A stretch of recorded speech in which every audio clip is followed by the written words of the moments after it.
Right, we are live. Hey guys, how's it going? Welcome back to the Kiwi Lads channel. We are back for another season of the BBL. This is a massive opening clash between the Melbourne Stars and the Sydney Thunder. It's going to be a very entertaining game. The Sydney Thunder, they chose to bowl, which does mean we're going to get to see the Melbourne Stars, including one of their internationals, in action pretty much straight away. But looking through at this Melbourne Stars lineup that they've gone with Tom Rogers, Joe Clark, who will also be the wicketkeeper, Joe Burns, Nick Larkin, Marcus Stoinis, the big hidden number 5 for this contest, Hilton Cartwright, Bo Webster, Luke Wood, Nathan Courtenay, Adam Zampa, and of course, the Kiwi, Trent Bolt. He might not have a bat, I'd like to think, unless, of course, the Melbourne Stars do hit quite a rough batch throughout this 20 over innings. Looking through at the Sydney Thunder lineup for this game will be Alex Hales, Matthew Gilks, also Riley Rizzo, a new name in there for the Thunder, Jason Sanger, the captain, Daniel Sams,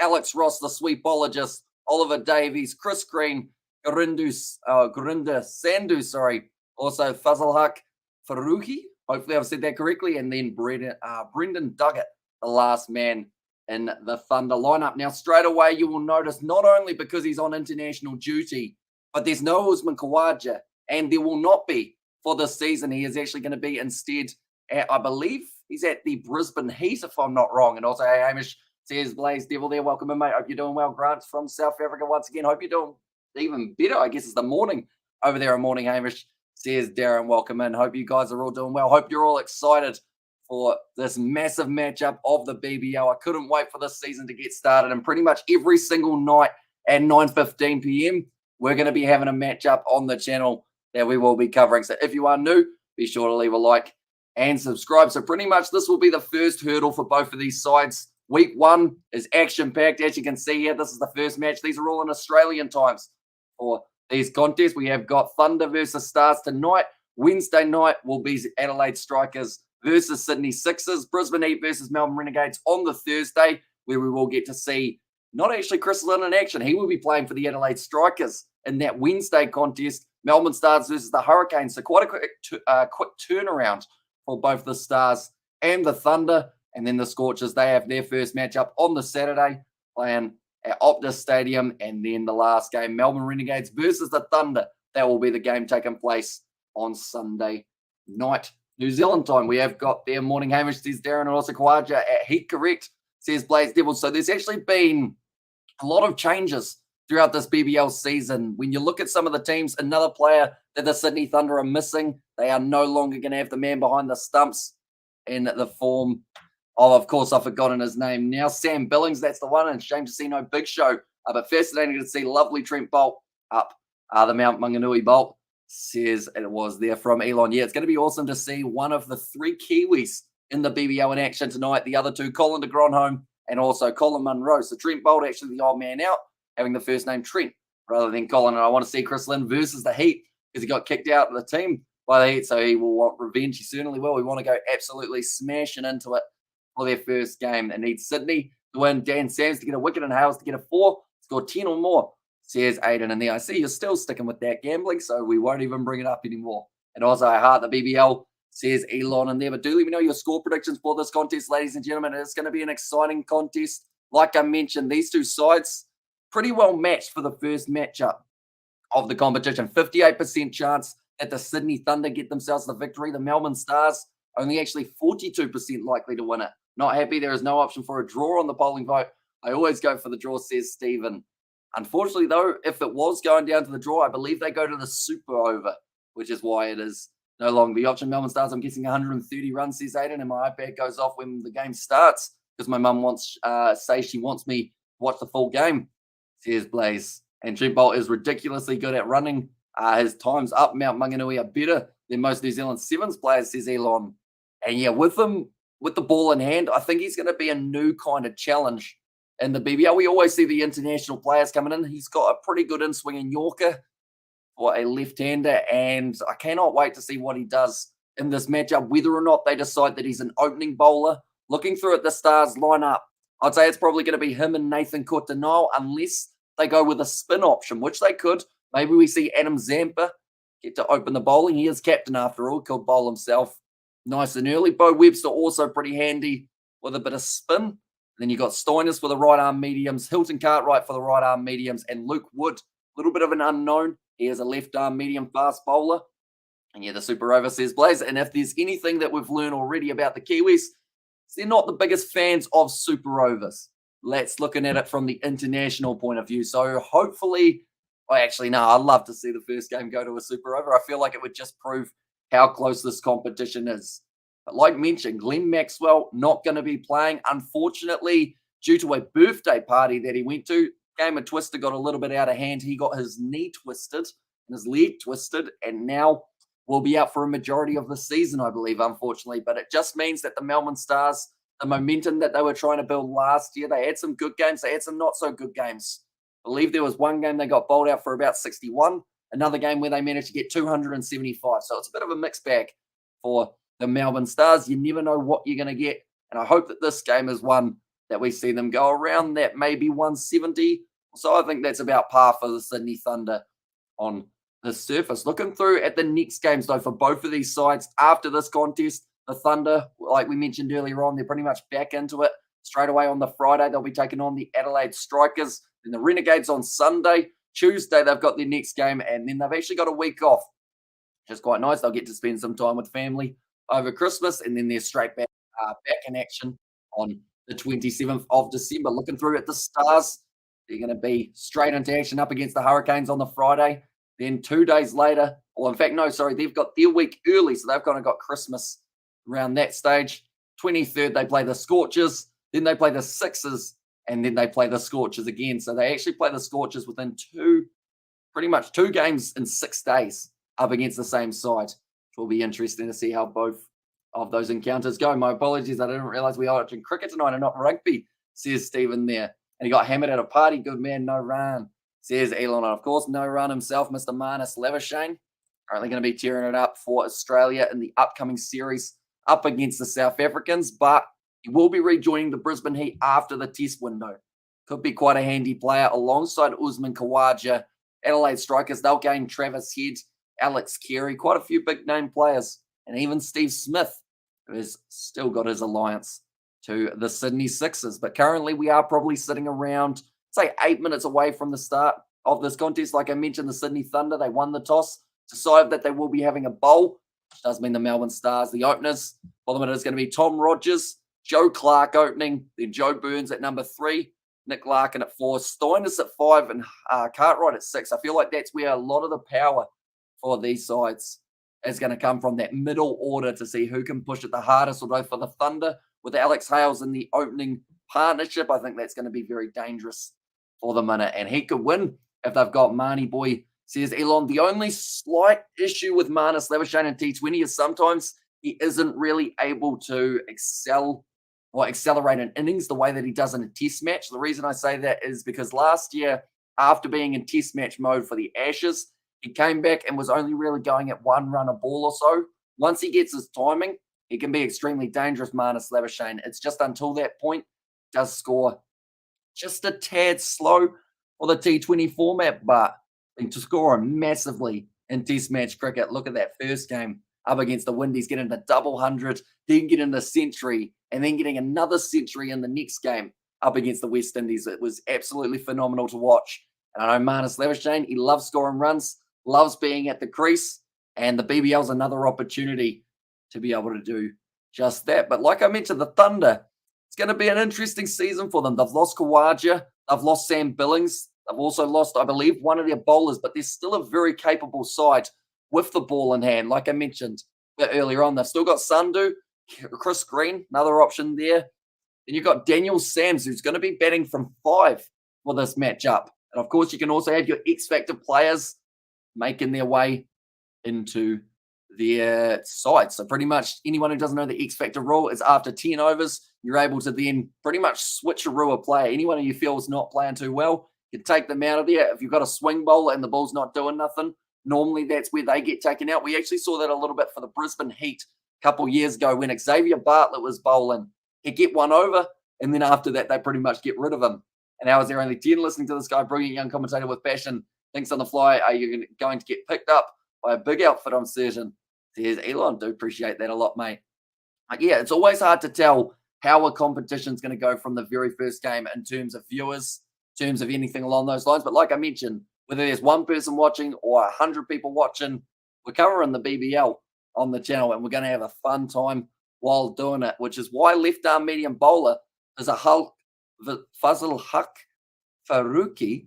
His name's going to bring us a lot of fun throughout the BBL. Definitely if he takes a lot of wickets. We see a few of these overseas players coming into the competition. You look at someone like a Harris Ralph a couple of years ago for the Melbourne Stars. In fact, it might have been 3 or 4 years ago that he found himself in that side. Recently getting his test debut for Pakistan. Still got plenty of pace, that extra aggression. It's kind of the BBL's, that stepping stone before getting yourself seen on the international circuit or get yourself that international call-up. We've seen it for young players before. Daniel Sams, you'd have to say that he had an absolutely phenomenal BBL a few seasons ago. Went a little bit quiet last year, but I believe he was still selected for the Australians in the T20 competition. Riley Rizzo, though, I think he's going to be a bit of a X-factor player in his own right for the Sydney Thunder, but we are not too far away from the start of this match, currently sitting at about 4 minutes or so. We've got a lot of ads here in New Zealand. We're not actually seeing anything to do with what's happening on the field, which is slightly annoying because they didn't actually give us much of a build-up either. It was more of the women's game that they were showing at the BBL final last year, and then before that, it was actually the men's final from last year. We haven't actually seen the pitch conditions yet here in New Zealand. Makes me slightly concerned, seeing as the game is going to be starting in only 4 minutes' time. Hopefully they can pick up the coverage relatively soon. But do let me know, ladies and gentlemen, of this Melbourne Stars lineup, who do you think will be the top run scorer? My pick straight away is going to be Joe Clark. And then if I had to pick another backup, which is probably not a bad backup to have, I'll probably go Marcus Stoinis.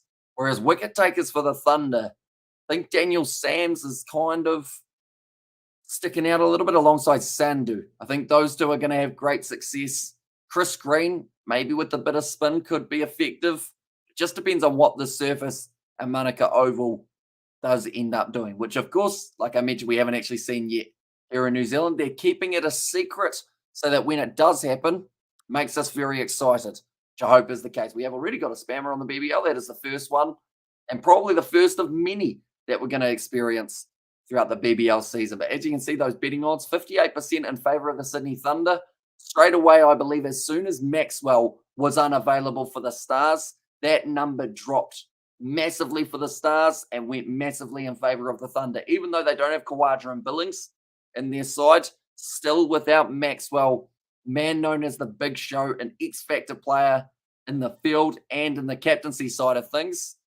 I think they've just said pretty much the Stars might be in a bit of a rebuilding phase till they get him back, but I think they're still going to put in a pretty decent effort. They're on the field. Oh, we've got coverage. Right. That is good news. Manuka Oval and Canberra looks like the two batsmen for the Stars about to make their way out onto the field. That will be Tom Rogers and Joe Clark. That is a mascot with a hammer. Just help him build the stadium while we wait.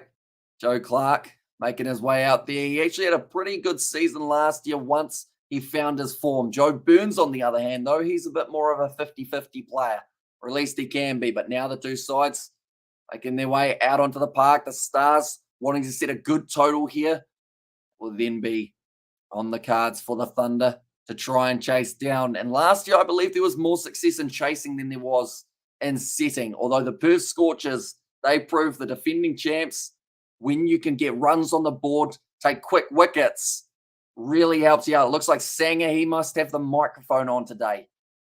By the looks of it, what we're going to do is we're going to spin that round so that I look a little bit brighter. Although anytime I do that, my arm disappears, unfortunately. But we might just have to live with the invisible arm just for now. And also, yo, says Bats of Blaze in 1 minute.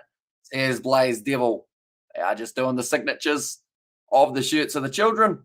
And now the Thunder going to be out in the field. And speaking of Thunder, they're playing a little bit of AC/DC at the ground at the moment. Thunderstruck.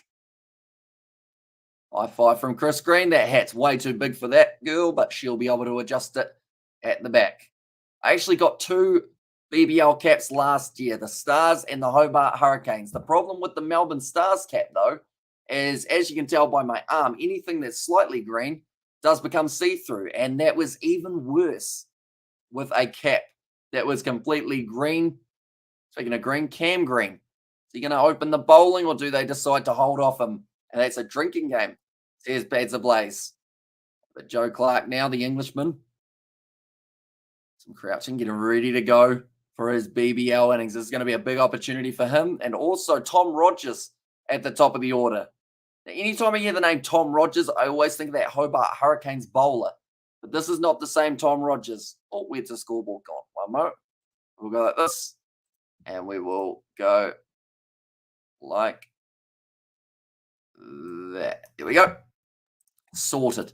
We're going to have a little couple technical difficulties throughout this one, I would think, while we are getting prepared and getting ready, rearing to go for the season. But it looks like Sandhu will be opening the bowling here. Got into Sandhu, 62 matches, 61 wickets. Nothing worse than a cap that's too big. So it makes you feel like a little kid. We all know something that's Johnny too big, though, says Elon there. Interesting. That's really see-through, isn't it, my arm? I'm going to have to find an extra light. I don't know why the blue is getting picked up today when it hasn't on recent live streams. If I go like that, I actually lose an arm. Got into Sandhu, though, start of the BBL. Straight away, a little bit of a waist swing, gone through the covers.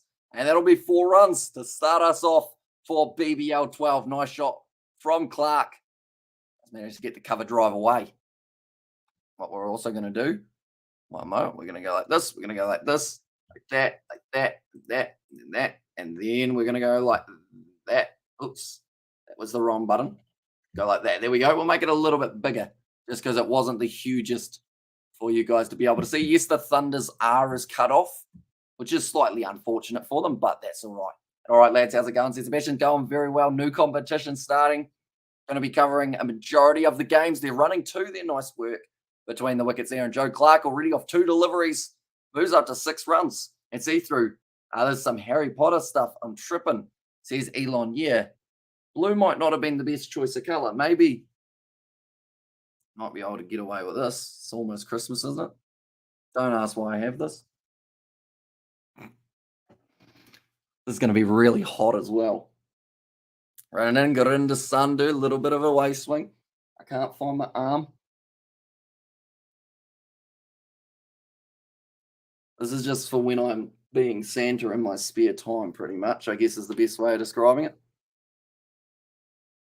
There we go. That ain't see-through, is it? You're going to do that, you might as well have the hat for it as well. It's not like it's only like 13th of December, is it? Nice swing from Gurinder Sandhu. Well fielded in close by the sweepologist Alex Ross there as well. Morning, Elon. Hope you're well, mate. And also, said never been better, says Elon there. Gurinder Sandhu. 6 runs off him. That will annoy him, but he normally takes a lot of wickets in the process of the BBL competition. I believe he was close to the top 5 wicket takers last year, if I'm not wrong. And definitely in the top 3 for the Sydney Thunder. Charging in, 4th ball of the over. Just the one slip at the moment. So it's straight down to the man at mid-off. No run. And also, hey, mate, says Better Blaze and Big Love Betty. Says Sebastian there. And Alf on a shelf. Says Abdullah.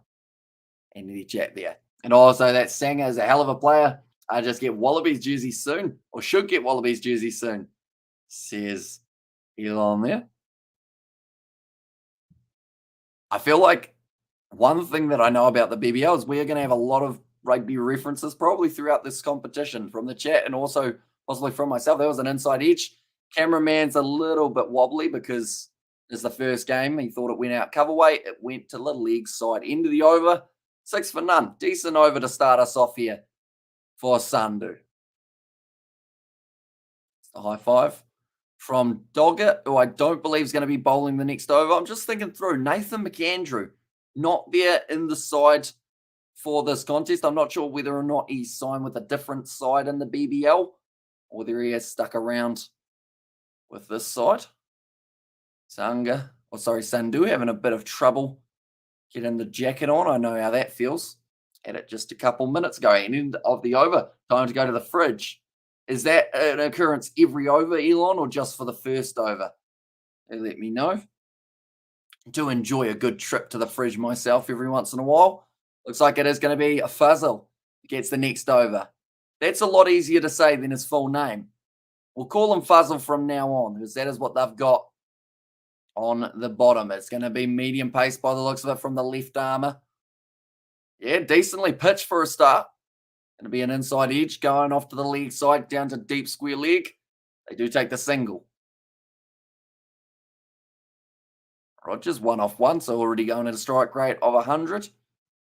Clark sitting on 6 off 6 for this matchup.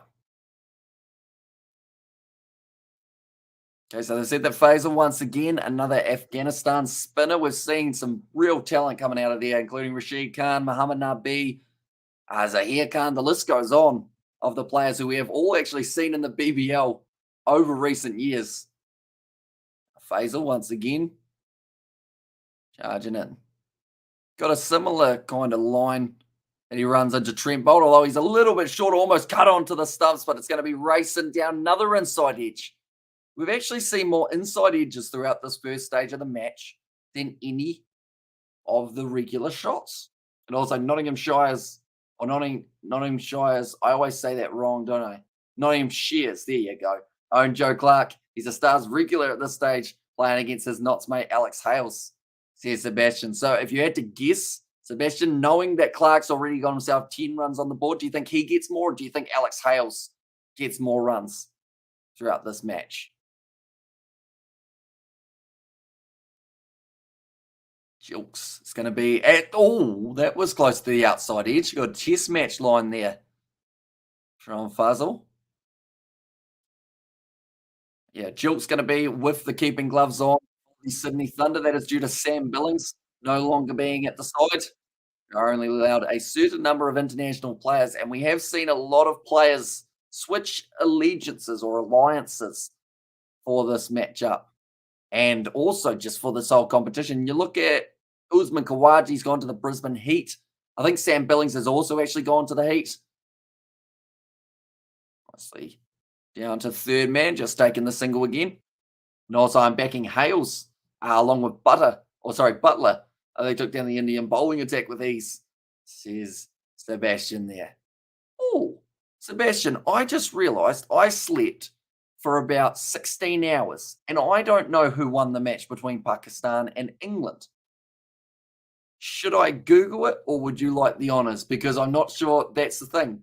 I know that they needed about 130, so this is either going to be annoying for you to hear me asking about it if they lost, or exciting to be able to talk about it if they won. It's going to be worked a deep mid-wicket. Take the single once again. Plus Hales has won the 100 for the Rockets. Most runs of the competition, says Sebastian. He's a brilliant batter. Alex Hales at the top of the order. Even though they're missing Khawaja with them, I think they're still going to be very effective at getting runs at the top of the order here. For the Sydney Thunder, Joe Clark just adjusting the gloves. Already sitting on 11 runs off 9 deliveries. One of them was an edge, but it still raced to the boundary the same. It's that beautiful cover drive that he played for the first ball of the match. Basil's final over, final ball, slow ball, found the outside edge. They don't manage to get the wicket off that over, but that will be 13 for none now for the Melbourne Stars. Currently going at 6.5. Not too shabby for the start of a new competition. And also I got a $10 bonus bet. I have put it on Croatia to beat Argentina. Says Nobmum, the thing is, it's relatively likely to happen. That's possibly going to get remembered if they lose by a lot of goals. But, like, they've got a decent shot because they've been underdogs in pretty much every single one of their games. And they're still managing to just pull off the wins. They're pretty decent in penalty shootouts. So if it goes that far, might be a decent one for the Croatians. But if it doesn't make it to that stage, I think that might be where we see a little bit more effectiveness from the Argentines. Wait, so they just said that someone's recovering from, oh, it's a shot. The bowler going to recover from that one. That's gone for 6, the first 6 of the BBL. Tom Rogers, he knew he had smacked it to the boundary, so he didn't even bother taking a single step towards the non-striker's end. Great shot from Rogers, using the pace of Sandu, deep mid-wicket. Already someone in the crowd gets the opportunity to take a catch. I don't think there's anything going on in terms of if you take a catch in the crowd with one hand, you win something. They normally do have that, but they don't seem to at this stage for this. Oh, he tried to hit that one out the same way, and it's actually ended up going out to mid-off. Almost a trick shot to be able to hit it that way rather than the way he was trying. Here's my reaction to the test result of the second test. Okay, so you got some happy lions, some beverages, and then also a little bit of dynamite at the end. So I would assume England won. At a guess. Did they win comfortably or did they end up going right down to the wire? In fact, I might just have to have a little Google. Sandu, outside of off stump, little bit of a slower ball there to Rogers. Take the pace off it. That was actually a very effective ball for a majority of BBL11. Just taking the pace off, letting that ball get a little bit of seam, bit of bounce. It was getting harder to hit it to the boundary without the pace. And even though I haven't watched any games, says Nov Mum. So I feel like, there's still a decent chance that Croatia get themselves the win over Argentina. It pretty much all rests heavily on whether or not Messi has a good game. Oh, he's tried to hit it to the leg side. I tell you what, Alex Hales hasn't put in much of an effort there. How close was that to him? Because it looked extremely close, but he didn't dive out. He didn't attempt to take it. Oh, they won by 26 runs. That's a bit close. Oh, yeah, we'll let Hales off with that one. It's just a little bit too far to his left-hand side. They won by 26 runs. Pakistan put up a hell of a fight. But Bazball is now 8 out of 9. Yeah, it seems like an effective option for future of tests. That's going to be cut away once again. Out to deep cover. The single taken into the third over. 25 for none. I put 1,000 on the Thunder. Am I effed? Maybe. 1,000's a lot. How much were they paying at least crypto for that match? And is that 100 or 1,000 crypto or 1,000 actual money? And if I went to the fridge every other break, I would A, get fit, and B, be well and truly Roger dead and buried by drinks. Break absolutely planked. I rate my drink skills severely, but I'm not Steve-O, says Elon. Yeah, that man is very impressive. Although Steve-O also drinks them from both ends, doesn't he? We've seen the clips from Jackass. That one's gone up in the air. It's a catching opportunity. It's taken in the field by the captain, Sanger, and that's going to be Clark on his way. 11 runs off 10 deliveries. And Sandu, he may have been expensive in his first over, but now being able to pick up the wicket in a second. 1,000 AU dollars, only paying $1.75, but I like the Thunder team, says Crypto. Question, did you know that they don't have Usman Khawaja or Sam Billings anymore when you put that bet on Crypto? I hope that you did, because, yeah, they're not going to be batting. This one in Australia versus South Africa test predictions or series prediction. Ooh. So, the thing with that series is South Africa are a great side, but it depends on whether or not they really turn up in Australia, because there's a chance that they could go over there and get whitewashed by the Australians. But there's also a chance that they could go over there and really push them. I hope it's the second one so we get some really good test matches. But I think it's going to be, how many matches are there? The 3-match series, I believe. I think it will be 2-1 to the Aussies. I think South Africa actually 2 for the Aussies and 1 draw. I'm going to be harsh for South Africa. I think they're going to be the side that look more likely to win the draw, but they don't get it in the end. It's extremely specific for a prediction, isn't it? Now, Clark dismissed by Sanger, who took the nice catch there. Rogers at the moment sitting on 13 off 7. And the other Sydney team is pretty damn good. Their bowler captain, I forgot his name, is absolute class. Bowler captain, Moses Henriques. Is that the fella you're talking about? Or are you thinking of Sean Abbott maybe as the bowling option? They've also got Steve O'Keefe, brilliant bowler. Was supposed to retire about 4 years ago, but just kept on playing well, so they had to keep on re-signing him. Taking the single there quickly. There'll be a leg bye for Rogers, and now Joe Burns going to be on strike now. I said that Jason Singh, he's been captain for the under-19s Australian side, so a little while since that has taken place, but still a very handy man. I'm going 1-all. Proteas are the only ones that halt Bazball, says Sebastian, and also Sean Abbott, says Elon, and Ross and Sanger are fantastic at scoring against spin, which is an underrated aspect in T20 to really bail them out. They are in early trouble, and Bolt is a tough matchup for Hales, but I do think Hales' form gives them the edge. Yeah, and given how fickle T20 can be, I don't think it's a huge cause for concern if Bolt gets him early. Says Crypto. Yeah, we've learned over recent years. In fact, we've learned even over this year. You look at someone like a Bangladesh. I know it was a 50-over matchup up against India, but when you get 8 down and then you create a massive partnership, Sydney Sixers, perfect example of what they did last year when they had a big partnership forming near the end of the match. It's actually, who was that? Who had the massive partnership at the end? I think it was Sean Abbott and who was Sean Abbott out there? I think it was Ben Dwarshuis. Those two actually put on a massive run partnership, which was brilliant to see if you're a Sydney Sixers supporter. Not so brilliant to see for the other team who were having to play against it. Now, Rogers sitting on 13 off 8. Oh, we've had a camera change. He's going to edge it down to deep third man. They look for 2, but they will just get the 1. Bit of a rough throw there from the deep. You always want those on the full to your keeper. Definitely Jilks hasn't had the gloves for too long, I believe. Normally Billings does get that responsibility, but he no longer there. We're going to hear that a lot throughout this T20 competition, by the way. Me saying this player's no longer there. I think one of the biggest changes probably is Chris Lynn going to the Adelaide Strikers rather than the Brisbane Heat. Kawaja going to the Heat, another massive change that we've seen in the competition. Even I think Manetti was the last man who signed for a new side, no longer at the Sydney Sixers. Not quite as well known as the other two, though, I will mention. Outside of off stump, once again, I think there was a little outside edge, but doesn't carry through to the keeper. Joe Burns, man who in test match cricket would prefer to forget about his test match cricket career and focus on the T20 stuff. Now, he's a dangerous batsman when he's in form, but when he's out of form, it seems like he just gets stuck in the mud and can't actually get back to where he was. Because first-class cricket-wise, he's actually a very good batsman. Just replicating that at the international level, he does seem to struggle with just a little bit more. Going to be a slower ball from Faisal, mixing it in quite nicely. 137, they're saying. He's got some decent pace, and I believe that ball went down at about 120 for Faisal there. And they're actually talking about something we heard from Pat Cummins on the commentary of the last test match between Australia and the West Indies. It's the seam presentation and the wrist that actually gets you a lot more of that whip into the surface that Faisal will definitely be looking for throughout his overs.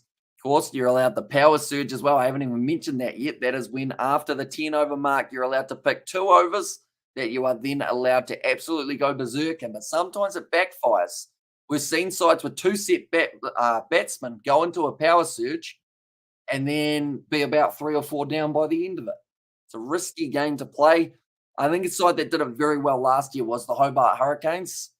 And to an extent, I guess the Perth Scorchers, they were pretty handy with it too. Slower ball again. Nice shot, though, from Joe Burns. It's going to be a race to the boundary. That's a quick boundary at Manuka Oval.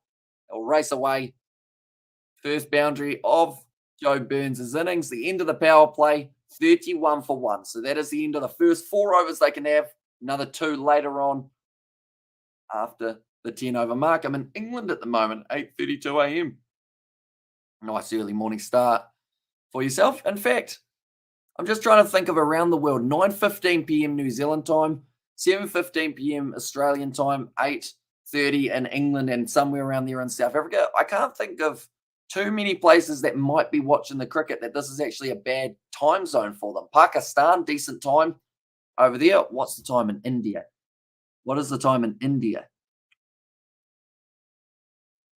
It's 2:03 p.m. So it's a good time zone for a majority of everyone around the world. That's the second spammer. We should have a counter to see if we have more spammers or more sixes hit in this BBL. Currently, we've had 2 spammers, 1 6. So we need some more 6s. In fact, I know that we're definitely going to have more spammers than 6s throughout the comp. But now Daniel Sams into the bowling attack. Slower ball. Just swings through the line of that one. And it's caught. Rogers is out. 14 points to 9. The camera, not 14 points to 9. 14 runs, 9 balls faced. 14 points to 9 is very rugby. And IB Pulse says Bedser. And big wicket says Crypto. Exactly right. Daniel Sams has grown a beard for this season in the BBL. And the first ball is just on a good length, slightly slower. And it went straight out to Chris Green. Takes the wicket. Sams can't believe it. He's kind of sitting there going, hang on, I don't remember this competition being this easy. It's going to be the end of Tom Rogers. Now they are 2 for 31 here. And I perfect, mate. I hope you get a good rid, or you're on the get rid of Southgate wagon every time they've faced the team rated above themselves. They've lost. His draws in the tournament exaggerated his success. Nice bloke, though, says Elon. And don't make sure not to spoil so people who can't see don't get it before Hamish says Bedza in there as well. But now at the crease, I believe that's going to be Larkin now. This makes me kind of excited because I know as soon as someone goes out here, we're going to get to see Marcus Stoinis in action for the first time throughout the BBL. There was an interesting photo of him and Adam Zampa going around the social medias today. It was of each other touching each other's bottoms in a nice picture. So there's that. They're definitely close friends, I think is the best way to describe it. One down, 3 more to go. Great start for Sydney, says Aiden. Now Daniel Sams charging him once again. On the leg side, whipped off the pads. They're going to be able to scamper through for the single. Gilt's able to cut it off. This is an important partnership here. Burns on 5, Larkin on none. He now is going to get himself his first ball to strike. And if you are here, hit that like button and sub to this great man if you enjoy watching him. Thank you. Says Better Plays. I reckon as good as gone. Elon, he's undoubtedly not up to the task. As Stoinis is a big boy, Zampa ain't wearing the trousers, says Elon. Well, you never know. I mean, Zampa could be just a very aggressive little fellow. Even though he's not that small, he's probably about more, probably similar weight as well. But Stoinis certainly spends a lot of time in the gym.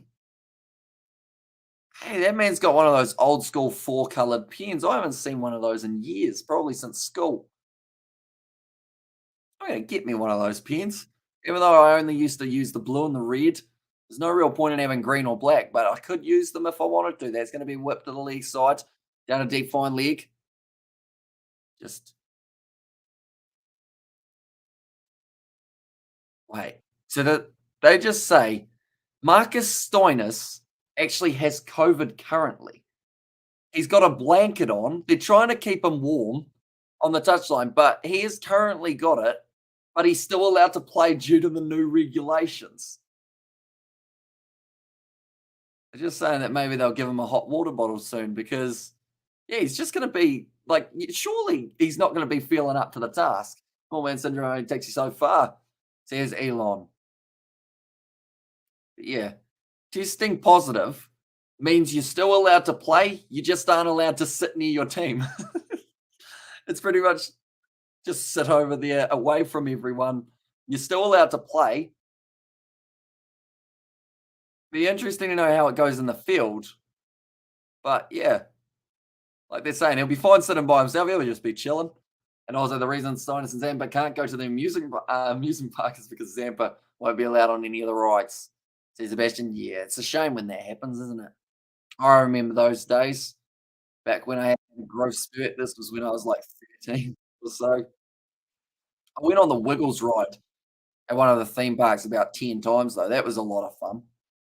Or it seemed like a lot of fun for a start, and then you start to know it off by heart. You know, right, car's going to look that way. Cheers. Look at that big painting. Oh, it's a wiggle over there. Single taken, quickly run. Nicely done there between the wickets. Joe Burns getting himself up to 6 off 6. That'll be the end of the over, 34 for 2. So they've slowed down a fair bit here, the Melbourne Stars, since losing those wickets. Daniel Sams at Manuka Oval. Economy of only 7.5, 20 wickets. It's very handy when they're playing at home. Already has himself one in the BBL competition. Conversation going on here between Burns and Larkin. I get that they've got new regulations, but surely when he goes over to the middle and fist bumps his teammate, talks to him when they're like literally a meter or so apart, surely that would be like an exception to the rule. An embarrassing law enforcement. Zampa definitely needs tested. Our little mullet boy must have it, says Elon there. Oh, they've actually managed to mic up Marcus Stoinis.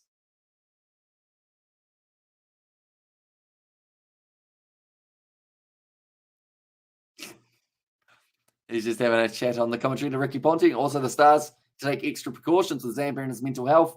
He seems like he's about to lose the plot Again, but jumping off a curb, says Sebastian.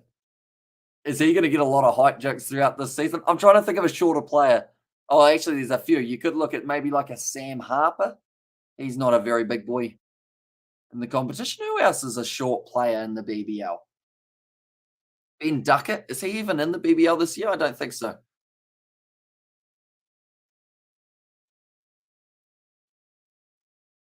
Okay, so if they hadn't lost wickets by the 6th over, it sounds like Stoinis was actually going to get going a little bit earlier, but he's happy batting 5 at the moment. Joe Burns, he's limping here.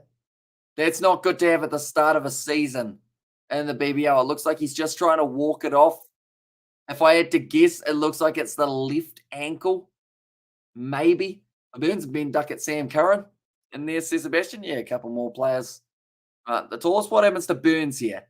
Oh, okay. It's actually when he's running. It wasn't even when he was turning. That's not good because that either means he's twisted his ankle, he's done an Achilles, a calf, or something in that region. It looks like he's going to continue. Is he? Yeah, he's going to continue. He just didn't look too happy. I think he might have pulled something. David Warner as a child. I don't know. He's available because of his Twitter schedule. Also, of course, the internationals. Alongside that, Michael Hussey just gone over to talk to Marcus Stoinis. I feel like the regulations, they aren't really in effect. Right, Burns is still limping here. I hope he can continue. If he can't, retired hurt will be. Wow. Sorry for getting distracted, but he's the fellow who does all the Caribbean Premier League games that I've never seen his face. I just know his voice. And I still don't know his name because I was talking while they were introducing him. By the way, I can make height jokes about Sam, but he looks up to me. Says Sebastian, that's going to be a nice shot down the ground. No run taken. I'm going to have to very quickly check Adam Zampa's height. I really hope it's taller than or shorter than me. It's not I'm in trouble. Hey, he's 4 centimeters shorter than myself.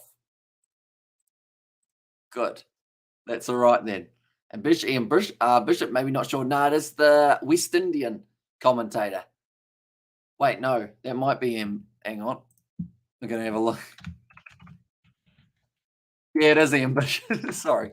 I was thinking of Ian Botham off the top of my head, which of course is wrong. Although he might be doing some commentary in the BBL or at some point around the world. I think he might be involved in the England series. Stoinis currently warming up away from his teammates, which is good news because he's currently doing the windmill with the bat, and that would definitely knock someone's teeth out. Larkin sitting on 2 off 3 at the moment. 2 balls left of the over. Nice shot out through cover. Once again, hit deep, taking the single. And also we have got the Hamish, you're not a big boy, but we won't hold it that against you, wink, says Elon there. Currently dressed as Santa, though, so I feel like, I've grown a bit of a belly, getting into character. It's actually quite warm in this, but it's better than having is the shoulder? Yeah, the shoulder's still see-through. It doesn't exist, so I kind of got to do this or else you won't be able to see me. Then I'll just be a floating head. Doggett. Last ball of his over. He's only gone for 4 runs so far. Yeah, this is actually very good bowling. That's going to be off the edge. Almost a screamer of a catch. Taken by Jilks, but it's gone away to the boundary. And that will be the end of the over. 43 for 2. A little bit of a disappointing end to the over for Doggett. And get on the beers. Age 40 years and you're Santa for days, says Elon. I'm not going to put it on, though. But we have got the Santa beard just in case. It's just extremely itchy and extremely weird to wear. Definitely because, like I mentioned, we're still like 12 days away from Christmas. This is a Christmas Eve kind of outfit. Spammer number 3. I feel like we need to do something special for every spammer that we get. But I don't know what that would be. Right, Joe Burns currently battling. They've just said he's battling COVID and a hamstring injury. But he's still batting, and I believe at the moment he's just swinging. I assume he's just going to have a big swing. Won't want too many singles, which is risky. It's early on. David Hussey already facing some problems. Oh, they take the single. Throw it away. Joe Burns has to try and run it. It's literally just walking. Part of the greatest West Indian bowling attack ever. Bishop, Marshall, Ambrose, and Walsh. Says Sebastian there. Right. So they've said here, Joe Burns is going to get a majority of the strike. Try and hit some boundaries. If he goes out, he goes out. Because Nick Larkin is brilliant at running between the wickets. And to not have someone at the other end who's able to do that really disadvantages him. Not just Joe Burns, who's going to absolutely try and hoik this one to the boundary. Chris Green should know that. This needs to be on the stumps. It's not on the stumps. Going to be worked out to the man at deep cover. They still take the single.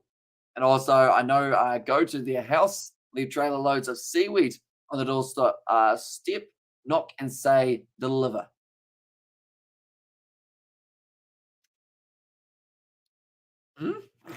That one stumped me a bit, Elon, I'll be honest. I had COVID twice, not nice.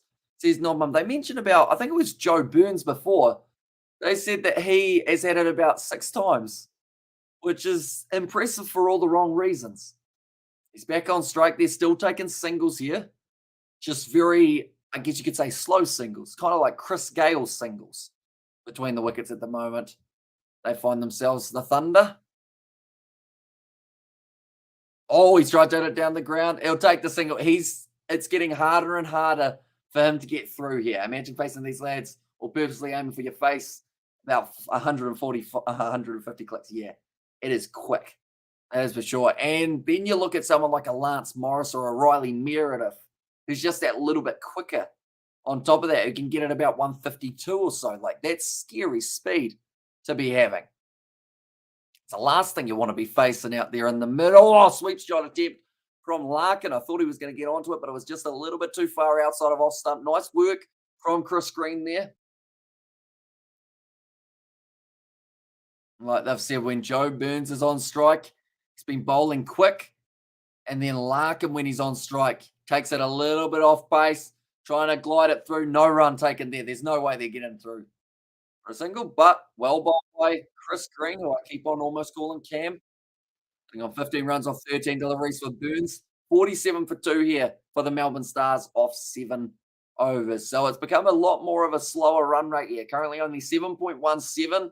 That is after those quick wickets fell of a man who was opening Tom Rogers, and also the other opener in this matchup was Joe Clark. And by the way, Pace has won England the Test mark wood with his Rockets getting 4 essential wickets. I think we mentioned that as well, didn't we? About day 2 of the... Hey, someone's dressed as Santa. About day 2 of the first Test match. We said how effective just getting that little bit of extra speed on a road can be. And Mark Wood, brilliant choice by England to bring him in for that second Test match. Because, like you mentioned, crucial wickets, getting that pace down there, rocketing it down, and just creating that indecision. Because it may not sound like a lot, but an extra 10 kilometres an hour is pretty big. Everyone else, it's good to see Ken's get into love. I love North Queensland. Big place compared to New Zealand, but underrated. Sees Elon pitched up delivery, slower ball. Burns over the top, does nicely, gets it just into the gap over the side of Jason Sanger. Do you start celebrating Christmas early? I do not. This is a weird scenario, but pretty much I wore a blue shirt thinking it would be completely fine. The shoulder keeps disappearing. Just doesn't stay around. So because of that, I decided I'd be better off having all of myself here rather than a shoulder missing. So I grabbed whatever I could find. And of course, because I'm weird, this was the closest bit of clothing. And the only bit of clothing. Just see what else is next to me. So it could have been either the Santa suit or this cheeky blindfold. So we went with the Santa suit, as that on my shoulder would look a bit dodgy. Some of you would have seen the video me and George filmed with that. Others would not have. Sounds bad to say that. The gaming video we filmed with that. Got to try and get out of that hole that I've just dug, don't I? Sam's nice slower ball again. Mixing up his pace very well at the moment. The Sydney Thunder bowler. Oh, good one. That was almost going to be a breaking through. Are Kiwis playing in this match or any Kiwis? Just Trent Bolt. who is going to be bowling for the Melbourne Stars a little bit later on, maybe batting for them as well, depending on how many wickets they end up losing. But that is the 50 partnership, or sorry, the 50 runs on the board here. And also we have got the way of blindfold Horny Man says Crypto. No, just gaming videos. Just gaming videos. Sounds weird, but just gaming. And also, the Germans, rat-faced Xmas Eve, spend Christmas Day hungover. Jeez. It's a lot of people hungover. A lot of beverages being sold beforehand, though. Another single taken. I don't think Joe Burns is enjoying his time at the crease currently, because like that arm, or sorry, not that arm, that leg really hurts. Change of paces from Daniel Sams once again, mixing it in beautifully. That slow ball, though, 110 Ks. He does it so effortlessly. You can't even really notice the difference in the action when he's bowling that slow ball. Joe Burns gets the slow ball again, worked out through deep cover. Another single taken by Burns. A slow single, like I mentioned earlier on. Chris Gale would be proud of that one. And now I think Joe Burns need a new bat. It just gets worse for him at the moment. Either that or he's going for some of that spray put on the back, the cold spray. That used to be the magic stuff, wasn't it? Like this. Okay, like that. There we go. Daniel Sams already taken a wicket in the BBL. Wasn't the first one, though. That went to his teammate Sandhu. Slower ball right on the stumps. That seems to be the tactic to Larkin. Put it right up there, pitched up, and Trent Bolt is a good boy, says Elon. He certainly is. If he's batting in this game, it means that more than likely the Stars are falling over in this middle section. Okay. Joe Burns, I think he's going to be walking off retired hurt here. Yeah, he's done. He is going to be retiring hurt. Marcus Stoinis now makes his way out onto the field. It's a shame for him, but you could see him signaling. I thought it was the bat that he was after, but he was just pretty much saying, no, I'm done. Cannot do this any longer. You'd hope it's nothing too serious, definitely, because these BBL squads, don't get me wrong, it's a decent size squad of about 18 or 19, but it's just not really enough to be losing an injury straight away. Going to be making its way back to the changing sheds. And also we have, did you see New Zealand playing like baseball? Also beating Pakistan, as England and Australia have done it. I mean, they may look at it and go, that's the tactic to get a result, but do we want a result? Of course they do, but I don't know whether or not New Zealand have the capability of basballing the way that England did, because England, when you look at their batting lineup, they have so many players who can strike a ball very well. New Zealand, don't get me wrong, they can score at about a strike rate of 70, maybe a little bit slower around that 50, but I don't see them going at a rapid fire pace that England did. I think that's something that they've proven at the moment is very unique to them. Okay, Stoinis and Larkin having a bit of a whisper session there. Currently mic'd up at the moment. Marcus Stoinis, the morning Kiwi lads. You're rocking like Santa. Sorry, rocking like crazy in that Santa suit. Hamish Melbourne sounds like winners. Says Ruth. And the Melbourne Stars, they'll be looking to add a few more runs to the Stoinis runs that he's got so far. 133 strike rate throughout his season of those over 2,000 runs. Yep, that's gone straight up. That's gone hugely up. Who wants a Stoinis gone for a golden duck? And that's a little bit of a surprise that we weren't expecting to see. He is unwell, Marcus Stoinis. I feel like now at this stage he might end up going back into the changing shed and going to bed for a little while till they go out in the field. Big wicket, says Crypto. It certainly was. And also we have got there Sebastian and Paul. Nice emoji, says Elon. But that's gone high. Little bit of bounce. Chris Greeny was celebrating almost before that ball went down, and he's very happy with that one. Getting rid of Marcus Stoinis. 3 for 54 now. And in a way, that is actually 4 for 54 because of that injury retirement of Joe Burns. Oh, no. Stoinis had 3 bats set up, ready to use all of them, and he's only going to need 1 for a single delivery. And scorecard not updating. It is being very slow, isn't it? There we go. Yeah, that's better. And also still getting over that crazy 7th final. A huge storm to see it so bad. Well done, Samoa. Yeah, they did brilliantly. And they understood it's the type of guy they can end all men quack, says Elon. Right, now they're into the middle order. Hilton Cartwright makes his way to the crease. Can still definitely bat very well. Hilton Cartwright sitting on 1,284 runs in the competition. A strike rate, not quite the Stoinis strike rate, but it's still 124. I just said 22 sixes last year. Doesn't consider going for one off the very first ball there. 54 for 3. Ouch, says Grant. And yeah, with Joe Burns relatively out with an injury, it means that really, in a way, they're 4 down at this point. Like, he'll go back out there and bat if he really needs to, but I don't see him batting if they can get around having to use him. Because now, I almost called him Narkin, but Larkin, very good between the wickets, good at taking quick singles, something that I am myself very terrible at. Need to improve on that. I'll tap it to the leg side, I'll tap it to the offside. Get that strike rotating. Can be a key in T20. You are other overseas playing in this match. Says Goading, there are other overseas players playing. We've seen Joe Clark for the Melbourne Stars in that lineup for the Thunder. I'll just quickly have a look through at the side. So you've got, I believe, Luke Wood, Trent Bolt, and also Joe Clark for the Melbourne Stars. And then it's Faisal for the Sydney Thunder alongside Alex Hales and Matthew Gilks, I believe, is the other player who is out of the Australian. Is he Australian, Matthew Gilks, or is he from England? That's probably going to really annoy Sebastian if I've got that one wrong. But he's one of the two. And Melbourne gone some superstars in their team, batsmen and bowlers.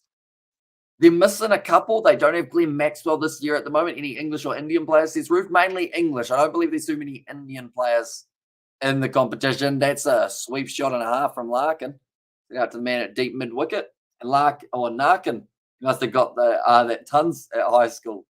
Says Elon, and not looking good here for the Stars, but surely this is not like the Rhodes and Parky Hamish, says Elon. Nah, it's a little bit better at the moment to play on. It seems like you can really get that turn and bounce. If you're a spin option, definitely if you do slow it down just a bit further. A few cutters are normally what we see on these BBL wickets. They're normally pretty effective as well. Sanger, side of off stump, doing a little bit of leg spin of his own, the skipper. Another single taken. So after the 10th over, they are able to then start looking at the option of taking their power surge, which is 2 overs where the field has to come in and you're only allowed 2 fielders outside of the ring. So a good opportunity to score some extra runs around the field. And you do get it right. That's another sweep shot. Nice shot from Larkin. Straight out to the same fielder. Alex Ross, he'll be getting used to that one. Run rate 6.21. That is nowhere near enough. You'd have to say an ICC has again given demerit point to Pakistan for Rawalpindi pitch. Now, hopefully, they'll not do this again, says Coding. Outside of, oh, wow. Outside of off stump, almost ended up swatting it right back round onto his stumps. Okay, it'll be a high-scoring game. How's the pitch, Hamish? It looks like it's going to be about a 150, 160 wicket. I think the Stars, once Cartwright gets in, still going to get a few runs in quick succession. But the last 22 balls, they've only been going at a run rate of 4.64. Pitched up. Nicely hit away through the gap for Larkin, but cut off in the deep by Daniel Sams. Another 2 runs taken. Nice work in between the wickets. Just going to quickly look at the odds for this matchup again. We will go this one. There we go. Okay. So currently, heavy favourites are actually the Sydney Thunder. Ow, I bit my tongue. And Larkin, fucking ill. Says Elon, that's going to be the drinks now. It's very hard to say that second bar Elon without it sounding like something else, isn't it? That is going to be the drinks break already. 10 overs down. We're already a quarter of the way through the match, ladies and gentlemen. I can't wait to see who does walk away with a victory in the very first game of the BBL. So, like I mentioned, there's quite a few other matches taking place throughout the competition, as there normally is in a competition like this. Daily games. Adelaide Strikers versus Sydney Sixers. Brisbane Heat versus Melbourne Renegades. Stars once again in action, so they've got a quick turnaround playing up against the Hobart Hurricanes. It's going to be on the Friday night. A double header actually on Friday with the Sydney Thunder taking on the Adelaide Strikers straight after. And then Saturday evening, it will be a rematch of the final. The Perth Scorchers taking on the Sydney Six. It's going to be an epic game when it takes place. It's close between those two sides as well. I think will be one that we certainly will be keeping an eye on when it does take place. I've also got there my uncle is Gibbs, who hit 6 sixes and 1 over. That's pretty awesome. That is your uncle. And Stephen Larkham was a quality operator, World Cup champ, etc. under Eddie Jones. Says Elon there. Really? 10 overs down, 64 for 3 on the board here. Which I don't think they'll be too happy with, but they won't be absolutely disappointed with either. Because at the end of the day, they lost those couple wickets early. They've also lost Joe Burns due to injury. And now they lost Steiners to a golden duck, so not what he was wanting for the start of his BBL season. Nicely taken, though. That was a good catch from Faisal because it stayed up in the air for a long time. Could have easily lost it in the sun. Well, not in the sun, but lost it in the sky. White ball going up into the white cloudy sky in Manuka Oval in Canberra. I was trying to remember where Manuka Oval was. So I was stalling while remembering. Canberra, kind of forgot it a little bit, unfortunately. All right, it's going to be Cartwright on strike. 3 runs off 4 deliveries currently. Chris Green pitches it outside of off stump, nicely worked away. Going to backward point. That is going to be 4 runs. That's a very well-timed cricket shot from Cartwright. They haven't taken the power surge yet, but as soon as they do, you would assume that they would start ramping it up a lot quicker. Just, to try and get it there as quickly as they can. We're going to go like that. And like that. There we go. And also, did the gifted membership come through? Well, not I know of, Sebastian. I will have a quick look. Sorry. It's really weird, my live streaming software. It just doesn't actually do the things when they happen, if that makes sense. Right, we're going to go here. I'll have a look, Sebastian. I apologize if you did it quite a while ago and I didn't react. We'll go to the control room. We'll go here. And yeah, gifted 1 the Kiwi Lads memberships. How does that work, Sebastian? Like, what happens then? Like, what's the next step of that? I should know, but I have no idea what that means. Did you pick a person to gift it to, Sebastian, or is it just like, does it sit there and then do I do something as with that? No, so yeah, Sebastian, it looks like the full day's cricket, whatever happened to Stuart Broad, as he play in the England or Indian Premier League. Also, Herschel Gibbs, brilliant batsman for South Africa, legend, says Ruth. Yeah, there's been some good players over the years. Stuart Broad, I don't think he plays too many short format competitions anymore. He just kind of sticks around with the longer format. I should be able to select who gets a membership, but I didn't know how. Wait, so is it just the membership is just floating at the moment in the sky? I like how when I click on it for the options, it's like, would you like to put this user in a timeout who's just gifted a membership? No, I don't think I do. I think I'll leave him for now. The Thunder on the driving seat now for the win. I think so. I think they're in a good position currently as we sit. That's the end of another over, 71 for 3 to get the boundary in that over though, which is pretty handy on them. But yeah, I have no idea how gifted memberships work. Maybe you have to click on someone, Sebastian? Possibly. Who were you hoping to gift it to? I guess is a good question. Daniel Sam's not going to be bowling this over. Instead, it is going to be Doggett. Does once again get the opportunity with ball in hand. I should probably learn all of this YouTube stuff, shouldn't I? Seeing as I do YouTube. But I feel like there's a lot of stuff I have no idea about. Right, on strike now, Hilton Cartwright sitting on 9 off 9. Slapping the ball away out through cover point. Taking the single again. Larkin now going to be on strike. 17 off 19. They need someone to start going soon here, and whether that's when they take the power surge to boost their run rate. So at the moment, I would say 140 to 150 is probably a decent total on this wicket. Hello, says Mr. Cautious Bets. Welcome in, mate. You're doing well. Dog it again. That ball's gone straight up. Who wants it? No, it's fallen into the gap.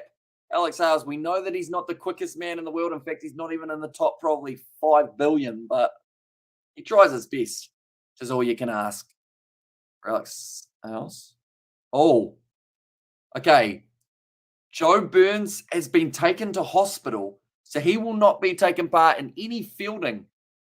I assume that they have now super subbed him for someone else. And also, I imagine being under Eddie Jones terrifying, says Elon. He's got quite the twang in the voice too, so he'd tell you all about it. I don't actually know where he's going to end up now, Eddie Jones. I assume some relatively high squad's going to pick him up, but yeah, we'll have to wait and see. And why is he in hospital? Pretty much while he was running earlier on, he felt a twang in the hamstring, and then he tried to continue running on it for a little bit longer, and then he had to get retired hurt, unfortunately. So they've taken him away to a medical facility so that they can check on him and see whether or not he's done any serious damage to that hamstring, because you'd assume that to an extent he'd have a bit of adrenaline out there in the middle after feeling that. But then now that he's off the field, he's probably in a lot of pain. Hey, we've got a free hit. Going to be for a front foot no ball here. And Larkin's going to be on strike. Bucket ball free hit. What is a bucket ball free hit? Oh, that might be their initiative. So maybe you've got to try and catch the ball in the bucket, and then you get yourself maybe a prize of some sort. Top 5 billion. Joe must have got burnt, says Elon. And also we have got there Joe Burns. Yep, Joe Burns out currently. Short ball, lovely. From Larkin. It's not going to have the pace to go to the boundary, though, but he just ramps it down to third man. Gets the 2 runs. Those are bonuses. Wait, so was it a front ball or front foot no ball, or was it actually a Alex Hales too close or too far out? Okay. Alex Hales actually has been pulled up for being outside of the ring when he's supposed to be in it. So they're going to be strict with that by the sounds of it. And BBL12, nice shot for Nick Larkin. Actually, his first boundary, 24 runs in, and he is now only just getting it over those lovely triangles around the ground for the first time today. Oh, I have some information that is to do with cricket, ladies and gentlemen. I have learned that they are playing cricket this weekend. It is 30 minutes up the road. That is the team that I play for. I've only played once, though, so like saying I'm part of the team is a slight stretch just for now. But it's good fun. And they're going to be playing 30 minutes away. It starts at the exact same time pretty much as the test match between South Africa and Australia. So I'm in quite a pickle. It won't let me, mate. Can't find how to select the recipient. That's really weird. Like, surely they'd... Is there a way of me refunding it so that you don't have to... Like, hopefully they haven't charged you. And if they have, I heavily apologize and hope that we can give you your money back. But that's really weird that they wouldn't just have somewhere easy for you to give it. You know, Christmas, all about giving, of course. One moment, we'll go like this.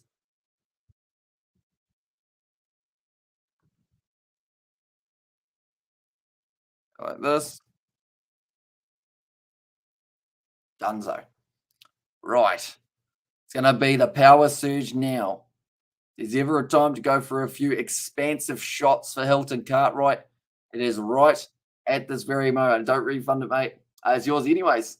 I just want someone to enjoy the emojis, says Sebastian. Yeah. We're going to have to do a Google when we're halfway through the inning, Sebastian. and work out how to select someone. It seems surely you get to choose who you want it to be given to, don't you? But then I also know that there's a section somewhere on YouTube that you have to like select that you want to be able to receive memberships, I think. I really don't know YouTube, do I?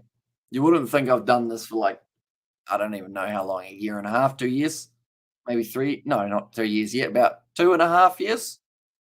Oh, okay. Switching the angle here. Be going around the wicket this time for Faisal. So far, 2 overs, point 0.1 bowled, 14 runs off him. Now, going to be ready to rumble. The ring field around at the moment. Slower ball hit down the ground, nicely fielded by Alex Hales. Do just get through for the single. I've just said that they've got Cotonou, Webster. They've still got some decent options. And that Melbourne Stars side, Adam Zampa. I don't think he's going to be batting anytime soon. He's got his puffer jacket on. We'll be hoping that his buddy's going to be right. Stonis knows about giving to Zampa as well, says Elon. Hilton Cartwright going to bowl him the off stump. I did find that out a little bit before the ball as Crypto was ahead of us. Be sure not to put it in the chat until we react to it. But Cartwright's going to be out 12 runs off 13 deliveries and a big wicket to fall now for the Thunder. Or for the Stars, I should say. I've been on YouTube since 2006 and I still can't figure out how to upload any videos, says Abdullah. If you did upload videos, Abdullah, what do you think your topic would be that you would do videos around? Do you think it would be sport or do you think it would be something else? If you got a passion or a hobby you do enjoy, but Hilton Cartwright now going to be dismissed. 12 runs off 13 deliveries there. Cartwright going to be gone. 4 for 83, but really 5 for 83 because one of their batsmen is no longer actually near. And Naughty or Nice says Distracted Sports. I feel like that one's self-explanatory, isn't it, Distracted Sports? I feel like I apologize for way too much. So I'll go Nice. Plus, like I had to put it on because my shoulder, it was see-through. I don't know why. The blue shirt's not doing it today, so we became Santa. But how are you, Distracted Sports? Are you excited for Christmas? Only a couple weeks away. Hope you are enjoying the slightly quieter season, I guess you could say, now that the rugby international window's over. Right, Webster, best of 67 not out. If you want, Tony, you could probably, if you are free, you could come on for a halftime chat if you would like. If I uploaded videos, they'll be about feminist art in post-communist Cambodia. Nice. Upload videos of the miniature models I built. That would get views, Abdullah. Like, get a little time lapse going. She'll be right. I feel like people would watch that. I just remix function. Says Elon, you just unremix function. Okay. I think I lost some function reading that, Elon, I'll be honest. Larkin 25 from 25. Next to bat Luke Wood, then Nathan Cotonou, and then they get to Adam Zampa. We may actually see Trent Boult get a bat here in his first game of the BBL.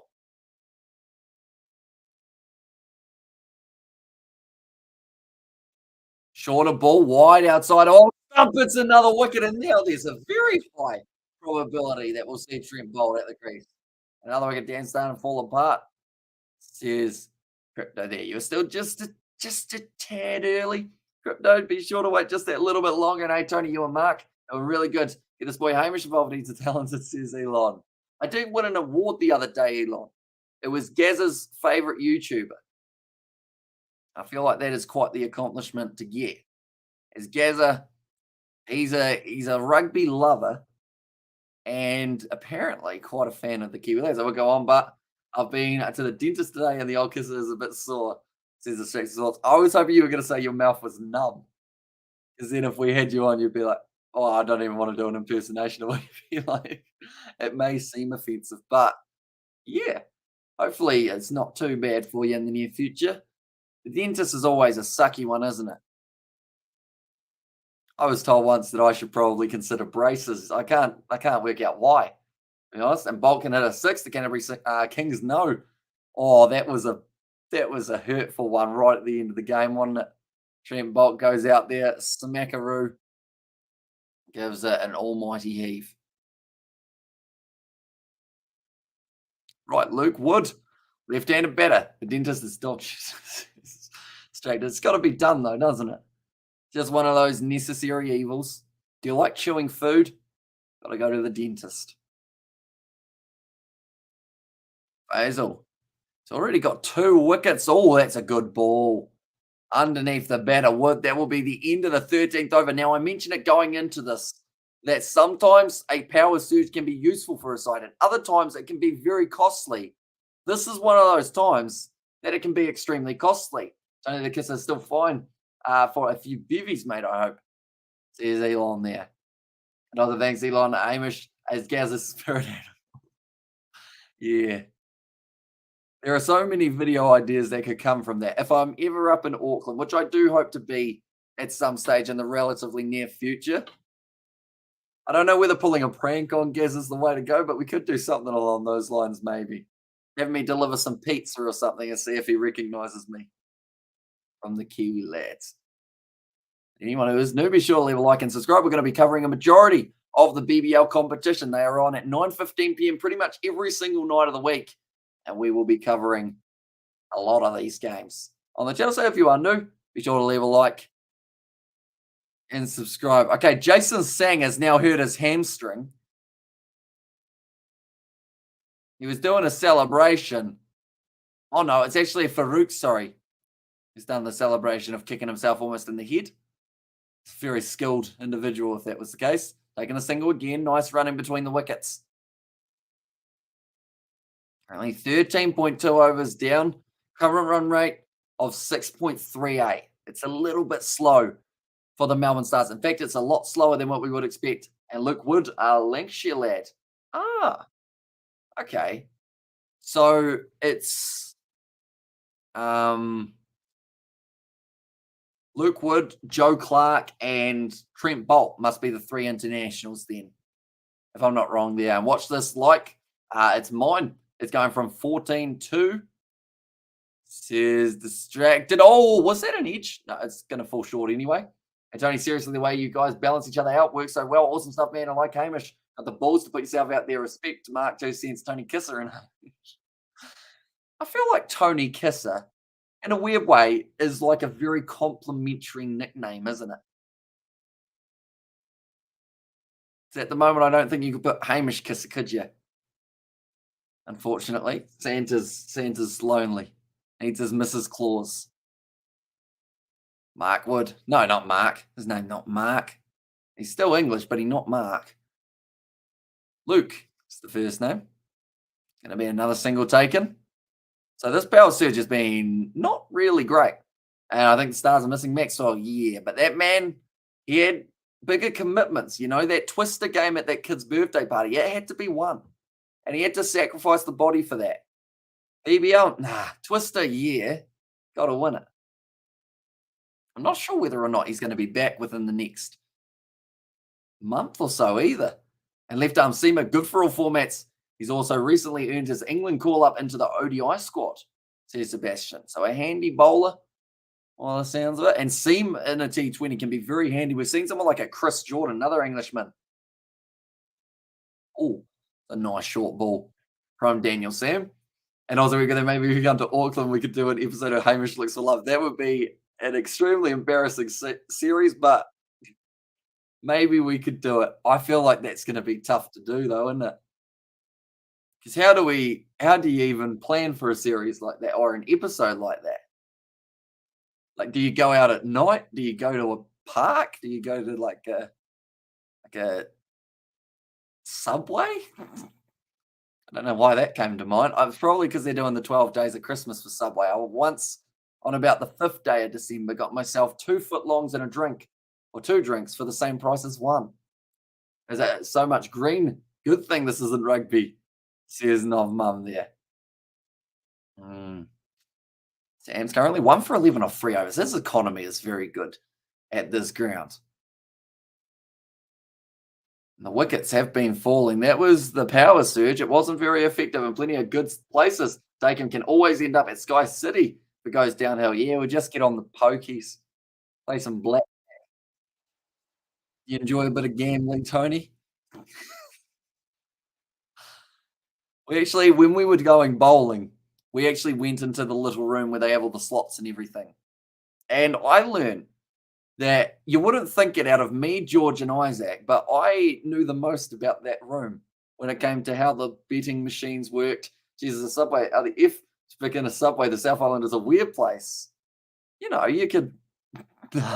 Oh, I was going to say something that's bad there. Nah, can't say it. Just think of the Subway sandwich sizes and go from there. No, I'm not going to say nothing. And my bet's looking good, says Aiden. You should really not be betting, Aiden. We've talked about this many times. I shouldn't have mentioned the casino. Sorry, that was my bad, Aiden. I know it would have perked your ears up, like when you're a corgi hearing that you're going for a walk. For a screen, Blake cut there from Wood. Get the single? I sure do. Currently, all they can get is the singles. Here, Cameron Green, Chris Green doing nicely, steers 6 and play. I think the Thunder have this in the bag, says Crypto K. And I mean, to an extent, it seems like they're going to, but you never know. It's hard to judge a pitch until both sides have batted. And also, we were good there. It's only $10. It's not a lot, but it will add up to more. And if you win that one, then you'll put 20 on the next game, and then we go from there more and more. And Baz, this is hilarious. I can't believe I'm simultaneously talking to Hamish and Tony. Thank you both. Made my day. Says Elon. Fun fact, Elon. Me and Tony did a post-match review of one of the All Blacks games. In fact, it was the first one that they lost to Argentina. I recommend checking that out. Tony had sunk a few bevies, and his first line involved quite a bit of swearing. It reminds me of the pickup line, baby, do you work at Subway because you're giving me a football? Here's Distracted Sports. Yeah. And then she goes, no, I'm giving you a restraining order. And then you can't go near her anymore. Sounds so relatable. I look at the prediction thing. Sydney is sitting at 87% at the moment. Says Aiden there, Cam Green. Sorry, Chris.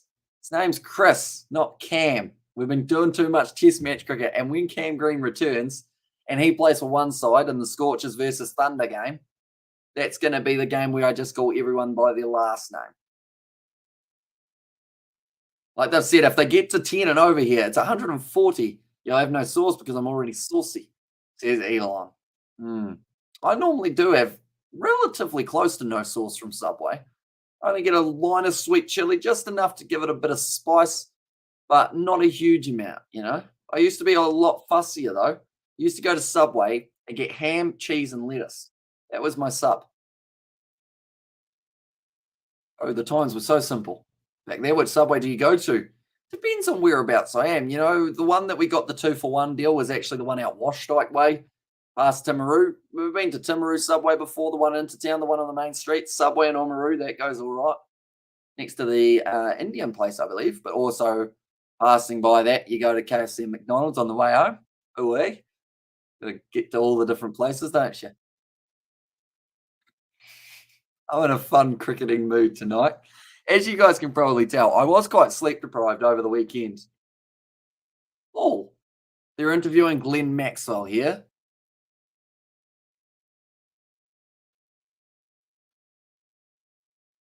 Rehab's going very well. Okay, he's hoping to be a part of the BBL at some point throughout this season, which is good news. Glenn Maxwell, he can definitely change an innings for a side. Stars sitting on 91 off 5 and hey, early Christmas celebration, says Sanatane. Yeah.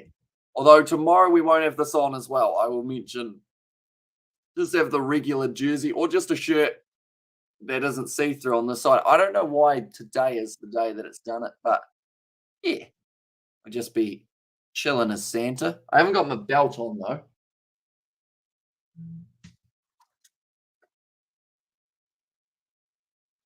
Big belt buckle. And Tony, 2 cents. 2 cents goes. Oh no, 2 cents gets distracted. Sorry, there's a lot going for it next year. Awesome stuff. Says Elon there.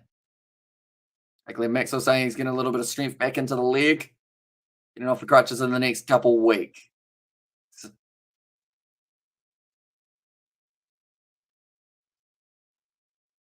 Okay, in January he's going to be walking around. That's good news for them. That's gone high. That's not good news. That's another wicket falling. This time it's going to be Luke Wood dismissed. The Stars just can't get going at the moment, unfortunately.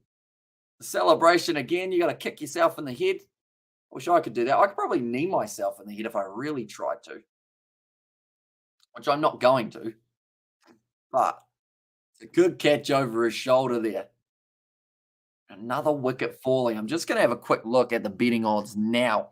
Oh, it's a need of. There's a Kiwi lad popping in. Says Distractors. Yeah, I'll be keen. Where would I sit though, Tony? Because surely you got to leave the screen in the middle. I could kind of hide off to the side down in the corner. Just give me like a little lapel mic. Just chill on the floor. I don't mind sitting on the floor. In some ways, probably better than sitting on this seat. And thanks, Elon. Very kind of you. It's Distracted Sports. And there. So now at the crease, Nathan Coulter-Nile made his way out there. The Melbourne Stars to win this game are currently sitting at $6 underdogs. Kiwi lads get distracted by 2 cents. It's a bit of a play on words, isn't it? Also, I did bet on the Thunder, says Sanatane. Single taken by Nathan Coulter-Nile down the ground. Nice work from him. Get them off the mark. They're really going to need a massive bowling effort here, though, from Trent Bolt, from Luke Wood, from Nathan Coulter-Nile, from Adam Zampa. All these men who are just about going up to the crease to bat are going to need some big efforts. Because that's the thing. They've actually only got Zampa and Bolt left now, I believe, which is quite concerning. Because when you realise that they've still got 4 overs left, that's actually quite a long time to bat. 24 balls that they're going to have to bat for here. 6 for 94 after the 16 overs. Sandu doing very nicely. 3 overs bowled, 2 for 20. He wants a vest. I'm about to yawn. I did yawn. They're saying big boost for Maxi if he returns into their side. For now, the Stars are going to have to dig deep in this contest. Even getting to 130 for now might be a challenge. I mentioned that it's probably a 160 surface. I think that DJ Sue, as her name is, she's an older lady. She's got her MacBook Pro and she absolutely loves it inside of a giant inflatable Thunder helmet. Now Doggett. Another over. That's a big shot, or is it? I don't know if he got enough of it. Daniel Sam's not able to quite reach that ball. I didn't get it to the boundary, though. Nothing's coming out of the sweet spot of the screws on the bats of these boys. But yeah, like I was mentioning earlier on, I'm distracted myself. I think there might have been a wicket. But my team is playing in a 3rd place playoff cricket match this Saturday, and I believe I might be required to play. The problem is it's on at the same time as Australia versus South Africa, first day of the test match. So that is quite the pickle that I am in. And it's supposed to rain on that day. So there's a high chance I may go up there and then the game could be called for rain. But I also will miss the first day of the test match because I'm not here. So I don't know what to do, really. If it is going to rain, I hope it rains early so we don't go up there to find out that it is still raining. Wow, he's got that one. Webster's hit that one. No, it's actually, he's just going to get caught. He didn't even get much of it. That was actually sad. Webster's going to be dismissed. I thought he got it. He didn't get it. He got a lot of height on it. If it was a pole vaulter, it would have been pretty happy with the height that one possessed, but it goes straight into Cam Green's hand. Chris Green, not Cam. The two have names that are similar. Both start with C, but Chris Green scores the try. He doesn't. He catches the ball. Rugby terminology. It's all over the place. Another wicket down. Webster, 4 runs off 9 deliveries. Stars in a lot of trouble here. Adam Zampa now to make his way to the crease. Now, I should mention, I believe they've still got that rule that you've got 60 seconds to get to the crease Okay, it's actually Trent Bolt who's been promoted up the order. I think Zampa had to get a little bit of stuff on his hands. So Bolt is now at the crease. This will be interesting because normally for the test matches for the Kiwis, he bats in weird fashion. He can get the boundaries though. He's got a lot of power here, Trent Bolt. Watch him get a golden duck now. Now Trent Bolt. 7 down already. And Lydia says hi. Who's Lydia? Is that your lady friend, Distracted Sports? Or are you saying about Lydia Ko, the golfer? I assume your lady friend. Hello, Lydia. Merry Christmas. Almost 2 weeks away. Hopefully, you guys have got something nice planned. Have you got your turkey or your ham yet, Tony? Because I know that they can be a pain. Try and get right before Christmas. Short ball to leg side. Not able to get onto it. That's going to be a wide. He's currently talking to himself here, Trent Bolt. Not happy with not being able to catch up with that one. Like they've just said, Adam Zampa, he's actually captain, but he's batting at number 11 for this one. So Zampa, oh, he's got the camouflaged back grip. That's the first time I've seen that. Oh, Trent Bolt tries to cut it away. Doesn't quite get onto it. Apparently 2 balls remaining in the over. They've still got another 18 after that. Yeah, Tony, that's what me plus Gaz are saying. All three of you guys are different, not the same. All very good individuals, but it's cool to see you all bring together for a combined result. 3 is probably limit, in my opinion. Says Elon there. Bolt watching the pitch here. Short ball, didn't quite get onto it. Is that going to be a wide? Yes, it is. Well, there's a wide. And Lydia Ko couldn't make it this evening, says Distracted Sports. That's a shame, isn't it? I haven't actually been keeping up with what she's doing in the golf. I don't think I've watched a tournament of hers since she was an amateur, which sounds quite bad because she's been a pro for what, 4 or 5 years now. Got the nice New Balance shoes on, Trent Bolt. I got stiffed with my shoes. Well, not stiff. Stiff's not the right word. Another wide. That's actually 3 wides this over. He's given them the 100. Nice work from Doggett there, scoring more runs than half of the Stars. But, yeah, I got some shoes. They were listed as cricketing shoes on a website, like a sports cricketing website. And I was like, okay, that's all right. Sweet as. Get me some shoes. They look quite nice. Then I saw the same shoes a little bit later on, like a week later. Oh, just a single taken on a different website. And they were advertised as hockey shoes. And I believe they're actually hockey shoes, but I thought they were cricket shoes. So now my shoes are far too grippy to bowl in because you're stuck. And I think I hurt myself the other week while bowling in them, but that's a different story. And she smashed it this year, spectacular. Oh, that's good. Oh, that's not good. That's a top edge. Gonna fall just safely though. And Zaba's going to get punished by Stoinis in the break, in my opinion. I've met lids and like Steve Adams, true Kiwi awesomeness, says Elon. End of the 17th over, 102 for 7. So they brought up the 100 in that over. Still nowhere near the total that I believe they would need to be able to take down this Sydney Thunder side. Although all they need is a couple quick wickets. Get Alex Hales out early. Maybe you'd be all right. And also, you know you're shy when Trent Bolt goes out batting in a T20 game. Says Sebastian. Yeah. And the thing is, he's already got more runs than Marcus Stoinis. And maybe another one of the batsmen. Who else got the duck? How many ducks are we going to see in this BBL? That would be a fun one. Marcus Stoinis. No, only Stoinis has had the duck. I feel like we need to do something fun for ducks in the competition. Like every duck equals something. Or like an accumulation of ducks equals something. I feel like that would be quite a cool way of doing it. But I can't think of it yet. I know last year we did the prediction game of trying to get closest to the BBL total that the sides were getting. We could try bringing that back at some stage throughout the competition. But it does get developed a little bit more. Last 32 balls. There has not been a single boundary. Basil, nice ball there. Apparently he caught the Nile.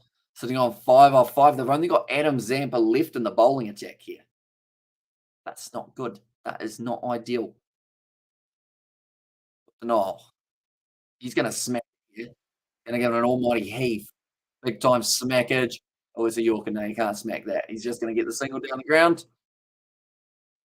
Well bowled by Faisal. Currently 4 balls left of his spell. What has been a very impressive one for his first of the BBL12. At the moment, the Manuka Oval crowd will be very happy about this. DJ Sue's got some banging tracks on the sound system as well. While she sits inside of the giant Thunder helmet. Player being brought up. It's mid on. Be going to deep mid on, but bringing him up from long on.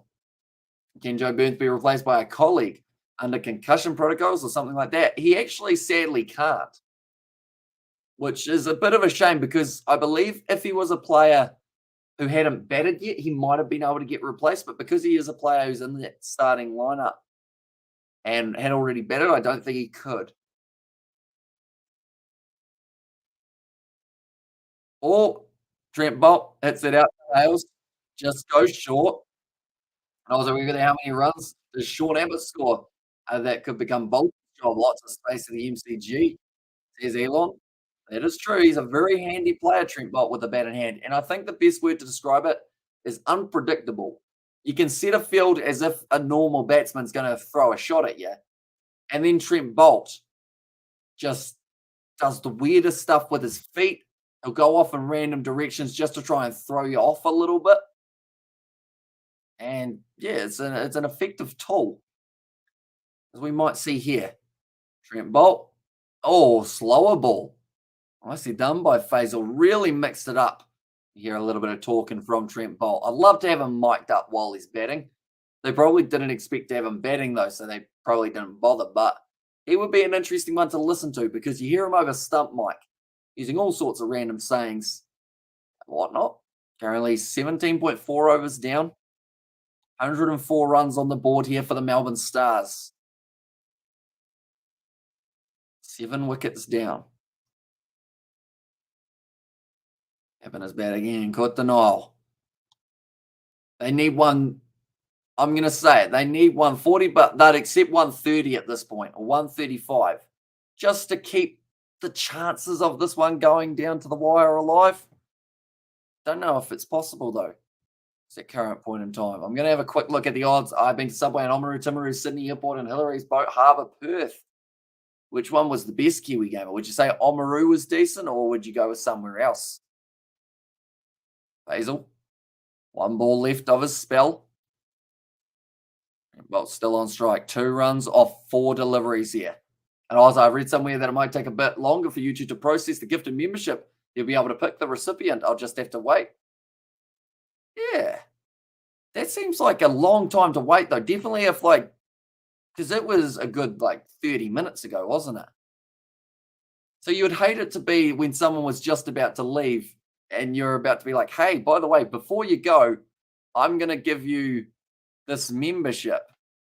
And then they've just already left by the time you actually get there. I'm just having a look to see. No, they don't actually have it there. I was going to see if they had the option of watching the BBL on TAB, but they do not here in New Zealand. So Oamaru actually might have to give it another crack at some stage. I think I'm going to go bowling again at some point soon. Might not be with George or Isaac, but it will be with other people. I'll mention I'm not going bowling by myself, but yeah, it'll be an interesting experience. So Joe Burns, he batted on for a while through that hamstring injury, but in the end, it just got too much for him. Oh, this is a fun question, ladies and gentlemen. We may ask it a little bit more closer to the time, but I am going to be playing in a cricket match on Saturday, I believe.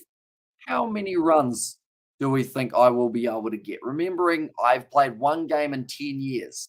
How many runs? Whoever gets closest doesn't win anything, but just for fun, innit?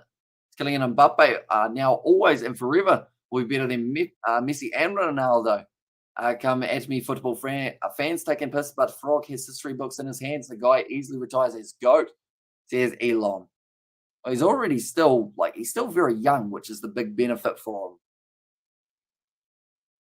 Right. Put denial on strike again. That's going to be worked. Wow, that's a shot. That's a good shot. That is going to be our second 6 of the day we've seen. Beautiful shot from Courtenay. Like I mentioned, they need 140, but 135 or 130 would have to do. Stars currently heavy underdogs here, minus 56 runs. Okay, so you think I'm going to concede 56? And also, we have got the anything but a duck Hamish focus to get off the mark. I think you're going to play some shots. Might as well, says Sebastian. Yeah.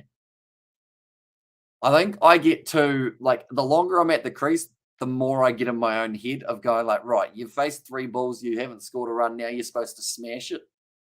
Even though I don't smash it very well. Oh, he tried to smash it there.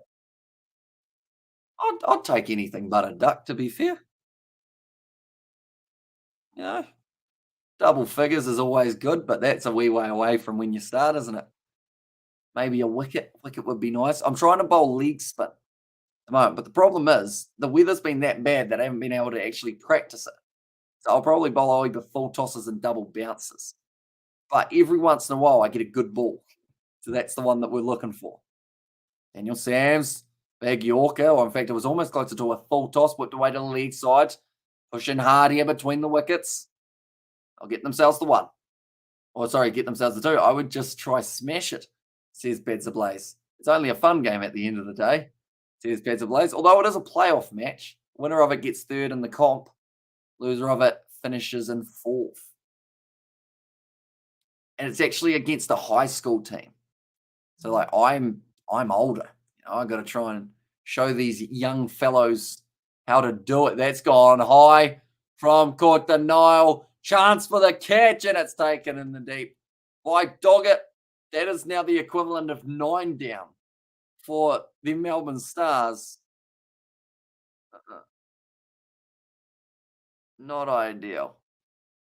A very nice wicket there. Courtenay tried to swing through the ball.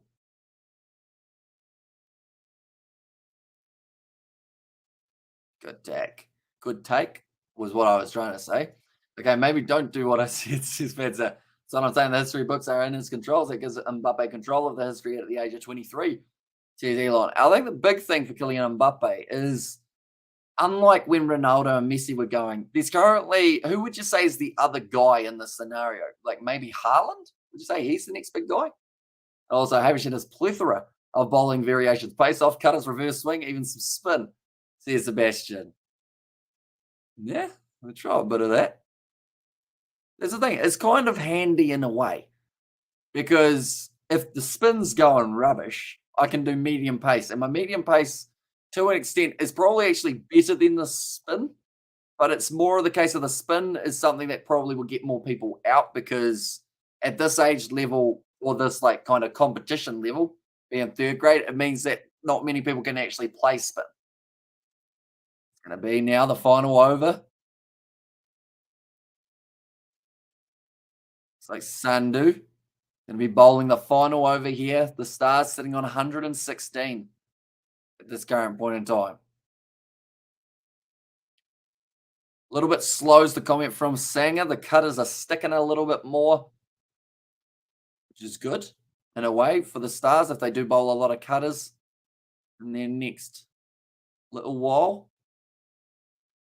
I don't know, though. 15 off 11. 1 more wicket, and that's going to be it. Oh, please don't ramp off middle stump there, Zampa. You're the last wicket out there. He tried to ramp it, almost got himself bowled. Yeah, Haaland is like LeBron. There's Elon there.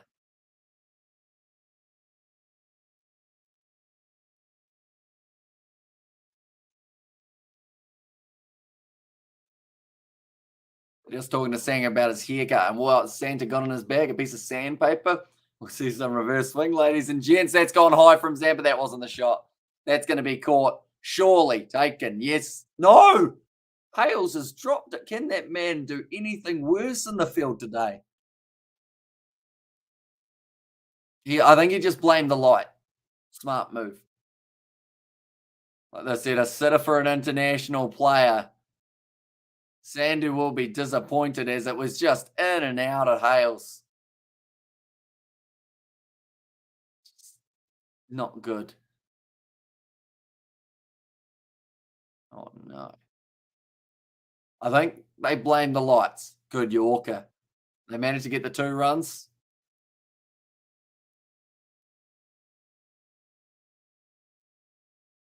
Yeah, Sangan said that Hales told him that he lost it. Zampa sitting 3 or 4, Bolt sitting 4 off 6, just looking to get through the end of the innings. Zampa on strike, ready to go. Another off-pace delivery. Well, oh no. Going to be buys though, and that's going to be costly. Another 2 runs. Do they even take on the third? No, they don't. Extra 2 runs. That brings up the 120. 2 balls remaining now. Melbourne Stars currently $7 underdogs in this matchup. But they've had that 1-6, and other than that, I don't think we've seen a wicket for a pretty long time. Since about the power surge. Chris Green is a beast of an off spinner. I love that bloke. All ramp shot from Zampa, unorthodox. Does well, gets the single. Just the 1 more ball remaining now for their innings. And this is the one that no matter what, Trent Bolt has to try and swing it all the way to the boundary here. Just give it a massive shot.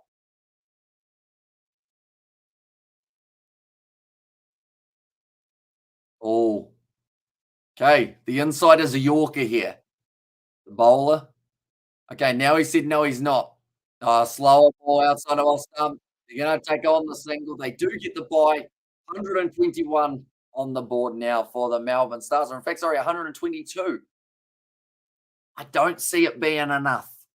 Looking at the way that this pitch is played, though, it's hard to tell. Santa's getting tired. It's around that time of year where Santa really kicks his feet back. My stomach looks like it is sticking out there. It's just the angle, I think. I also look like I've been heavily drinking. Come back from some sort of bachelor party. But Larkin, top scoring. He got himself a singular 4. 25 runs off 26 deliveries. Burns, 18 off 16, 2 4s before he was retired hurt. Kortanov, 15 off 11, just the 1-6.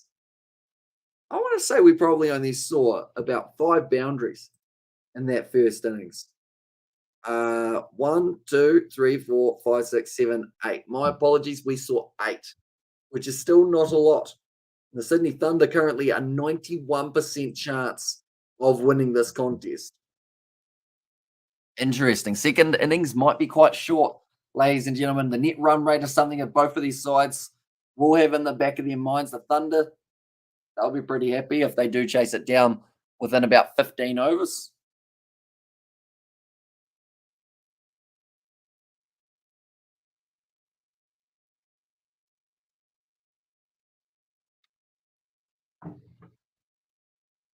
Oh, they're showing a New Zealand versus Pakistan series preview. That is going to be taking place from the 27th of December. Going to be an enjoyable one. Should we fire up a BBL quiz for halftime, ladies and gentlemen? We'll see what we can find. What would be a good BBL quiz to do? Is it defendable? Or is this defendable? I think if they bowl well early, maybe. But if they don't get those first 4 overs right and concede about 40 or so runs, I think they're going to be in a bit of trouble. That is my prediction. It's probably very wrong. No quizzes found matching KFC Big Bash. What about the BBL Cricket? I think that's what we had to type in last time. Like this. Go like that. There we go. Right. We're going to quickly type up our banner.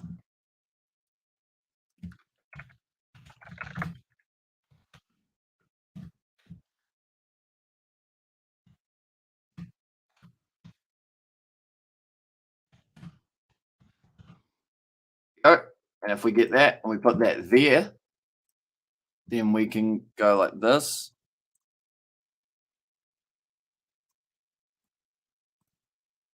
Whoops, what did I just click on? I clicked on an ad. That's not ideal.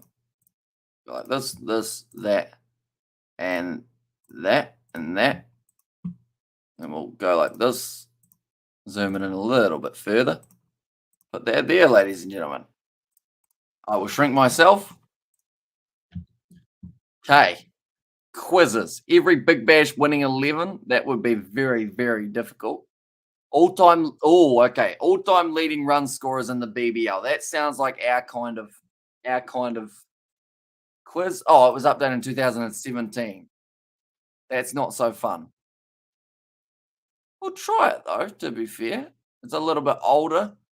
Old players who have scored a lot of runs, ladies and gentlemen. That's what we're after here. 3, 2, 1, straight away. I'm thinking of Chris Lynn. He's third on the list. Old school players. Glenn Maxwell. No. Is Maxwell or Glenn just the one? Is it one in? No. This is too old or too young. Who else is a good player from back in the day in the BBL?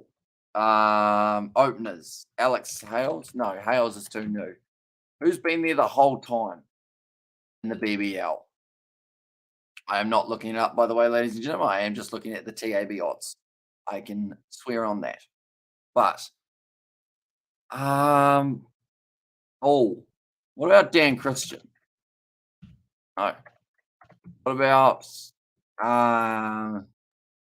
who else has been around for a long time in the BBL? Old school. Why can I look? I can't think of any openers from back in the day. Probably there'll be an Australian in there, surely, other than Chris Lynn. Marsh? Yep, there was a Marsh. Was that a Mitch or a Sean? That was a Sean Marsh. We only have 10. Do let me know in the chat, ladies and gentlemen, when you think of players, and we will put them in. So it wasn't Maxwell. Old school. Sixers. Who's an opener? Because it's not Maxwell because we're 2017. I've realized we only have only 10 seconds left. 19 seconds, and I have 2 on the board. This is not good. Old players in the competition. See? No. Oh, De Villiers. De Villiers. Is that how you spell De Villiers? De Villiers. No, he's not there. Oh, it's an ad. Oh, we got a lot of ads. Right, that was really bad on my part. I don't think I got many at all. And once I see who the other ones were that I didn't get, I think I'm going to be quite disappointed. Right, we'll close our ads. And brother, Test Series Smith double century. There was some very good batting from Marnus and also Steve Smith in that recent series. That is for sure. Michael Klinger, Aaron Finch. I should have got him. Brad Hodge. It's probably one that when I got Moses is actually up there. Tim Payne. Ooh, cheeky name. You're not allowed to say his name too much now, are you? Tim Payne. Right. I did not do very well in that one. BBL mapped out. Oh, this might be better. This will actually be the history. Okay, years played. Right, this is better for us. Straight away, Chris Lynn. I'm going to cheat a little bit. I remember Michael Klinger was on that last list. Is Rashid Khan playing in the BBL? He is. He is going to be playing in the game tomorrow night for the Adelaide Strikers. We'll go with Tim Payne, Mr. Cameraman. Yep. Who else was on that list? Trent Bolt. Show your value, my man. Says Elon. Finch. Here we go.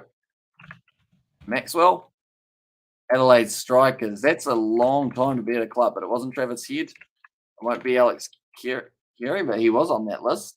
Australia versus India T Series 2-1 Aussie win. And there's actually, so India have a Bangladesh Test Series, don't they, coming up very soon? Wait. Short. Renegades. Who else has been at their club for ages? No. Sydney Sixers for 10 years. Henriquez. Reeks. Philippi. Yeah, he's somewhere. There's a lot of players on this list. I think we just need to list players that we can think of. Kawaja, Hales. Who else have we got? And Smith series, India home, 9,000 series runs. That would be a lot, wouldn't it? I don't know why I put Siddles there. Melbourne Stars. Stoinis. Actually quite interesting when you learn how long some of these players have been at their clubs. Thunder. Who else do they have for 10 years? Billings? No, he hasn't been there 10 years. Cutting. Yeah. Was I not sure about Aussie besting India? They will lose to Nelson Mandela's choir boys. Says Elon there. Interesting analogy. Who else have we got as players? Labuschagne? No. Smith? No. Ellis? No. Who were on that top 10 list, ladies and gentlemen? Who has a good memory? That just happened about 2 minutes ago. There were players on that list that I hadn't really heard of that much that I should now be able. Hodge was on there.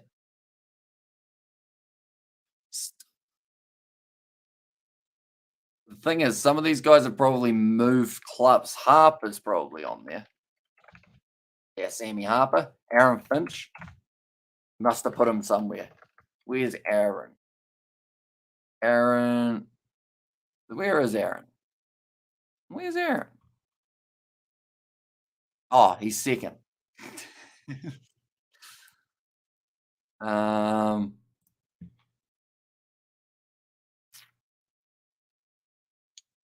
a tricky one.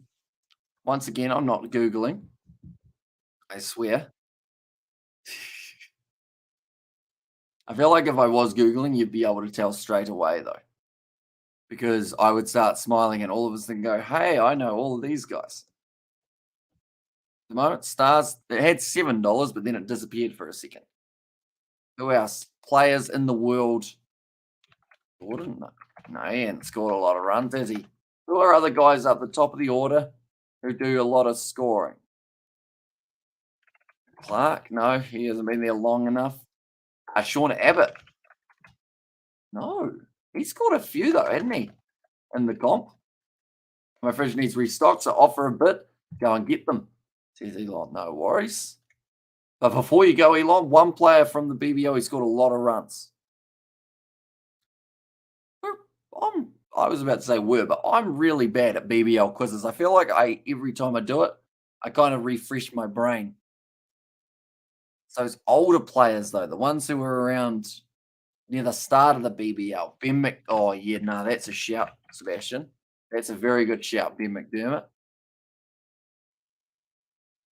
See, someone who's been at the Sydney Sixers 10 years is very hard.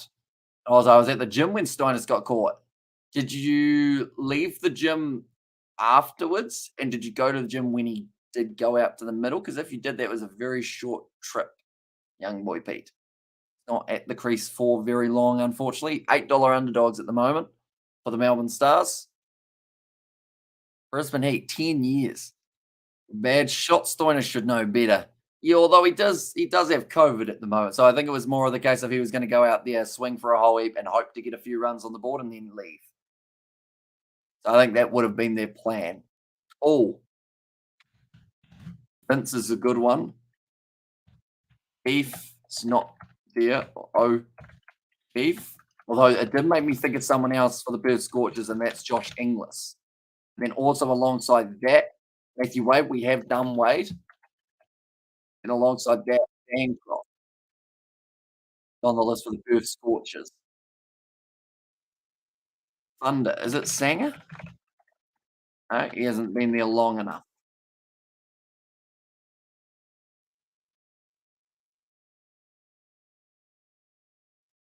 Oh, Hughes. Gym has TV. I can be on the exercise bike and watch the game. That seems like a good gym. I hear that the players are making their way back out onto the field now, ladies and gentlemen. So what we will quickly do is we'll go back across to this one and this one. Go here, go there, and go like this and that. There we go. We are back. Right. I'm going to type in Marsh for you now. Yep, Sean Marsh and Mitch Marsh both came through. And Smith back in the BBL. He is rumoured to have re-signed with the Sixers. I believe that's actually a well-known fact now. He's going to be all right to go. Right, Hale's at the middle. Won the match today, says Andy Mike. They are halfway through at the moment. Melbourne Stars, 122 runs off their 20 overs. They were 8 down. You have to say not the best innings, unfortunately, for them. Ricky Ponting. Did he play in the BBL, did he? Yeah, he was he in the old school? BBL, I know we've had some pretty big legend. Don Bradman. Do you not feel warm under the suit? Absolutely. Quite hot, in fact. But it's better than having this shoulder not existing. So we're Santa for now, but we won't be Santa tomorrow. I think is the best way of describing it. We're just going to chill out. Well, not chill out. Well, we will chill out tomorrow and give me 10 minutes, says Elon. And there, but now they need 123 runs to win this game. And they need about 6.2 overs, or 6.2 runs per over, sorry. See what happens for them. Like they've said, probably about 30 runs short of the total that they would have liked here. It's a bit of a shame, really, because this game on paper should have been a big one. And the innings that they've had so far has not been a big one. But things can change. A Trent Bolt, captain of the Stars, not for this game. Adam Zampa actually is the captain in Sri Lanka. Love all team. Aussie cricket following me 25 year, me age 33. And there's that's quite a long time. Maxwell must be injured. Yeah, he actually ended up breaking his leg playing. It was actually playing Twister at a birthday party, around a ball, and they're sorted, says Sebastian. And why BBL not telecast on television? Says Andy Mike. It's a good question. I don't think they show it in a few regions around the world, which does suck because it would be great to see more eyes on this competition. But I know that on their website, they've got like a where to watch list that can tell you whereabouts to watch wherever you are in the world. Right. They forgot to put the music on top of the Alex Hale package, and it was very quiet, and you could just hear the commentators flicking through their pages. Right. Matthew Gilks. Trent Bolt bowling, a little bit of a way swing, goes straight out to the man at cover. Cheers, Adam Zampa. Nicely done.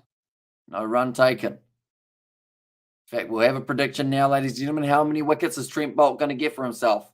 Maxwell married an Indian. Sheila hasn't looked the same since, says young boy Pete. As in, like with his beard being longer, or I mean, he's played pretty well in recent years. Glenn Maxwell having that record innings last year. That's going to be a nice swing and delivery. Oh, no, he's not.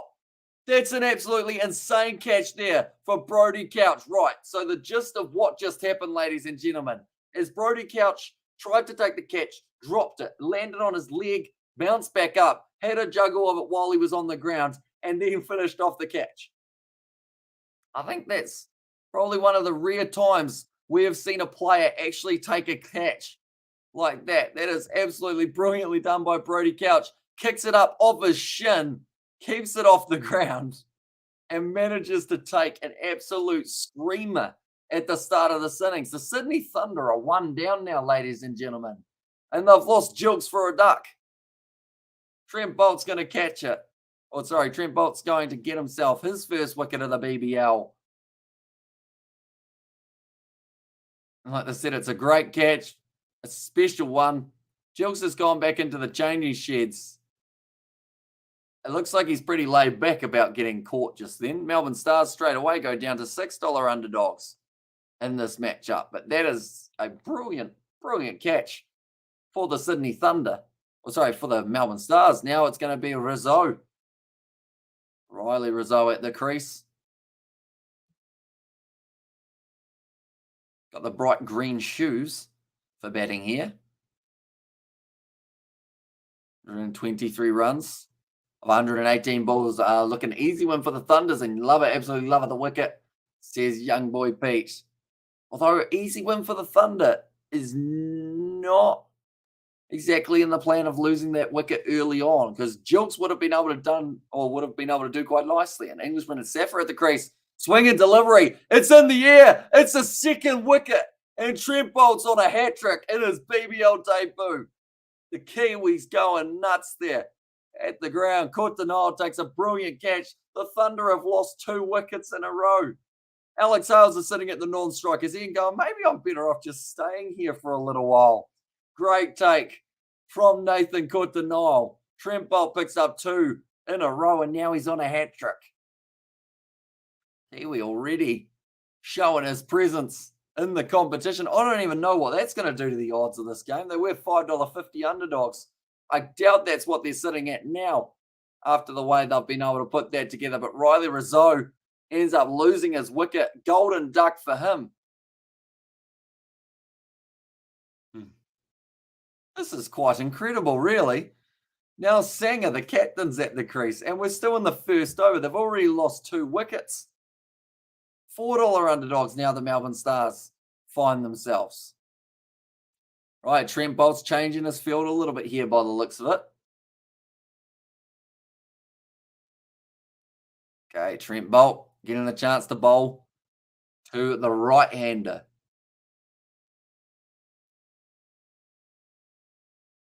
That was a big yawn.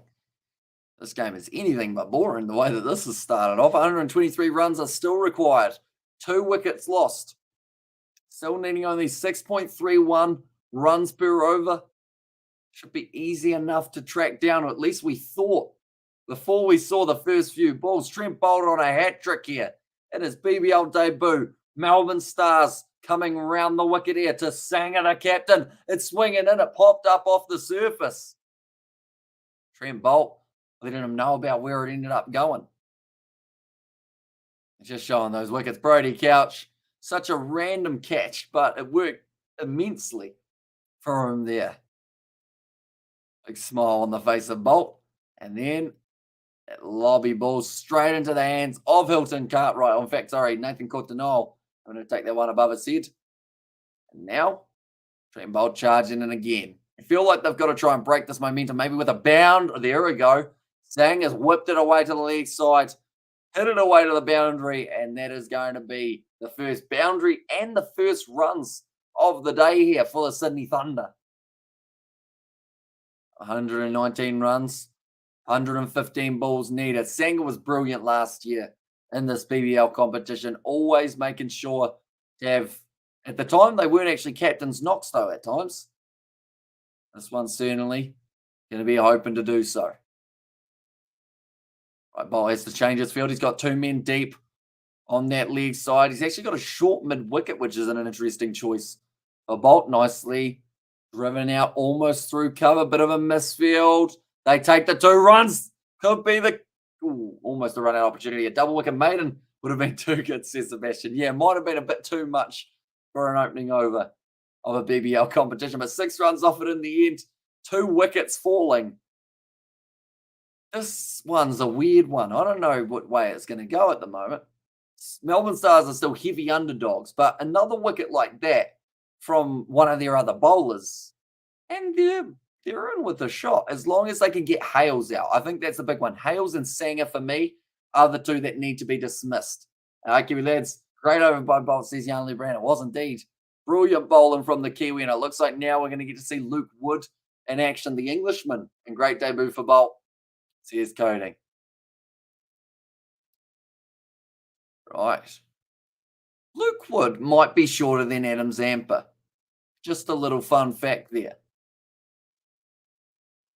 And I was like, come on, Hales, says Sebastian. Yeah, it's a bit of a double-edged sword, isn't it? It's an English batsman facing an English bowler. Who do you prefer, Sebastian? Luke Wood or Alex Hales? I know you mentioned where they were from earlier on, but I would be lying if I said I remembered which share they're from. Nottinghamshire was one of them.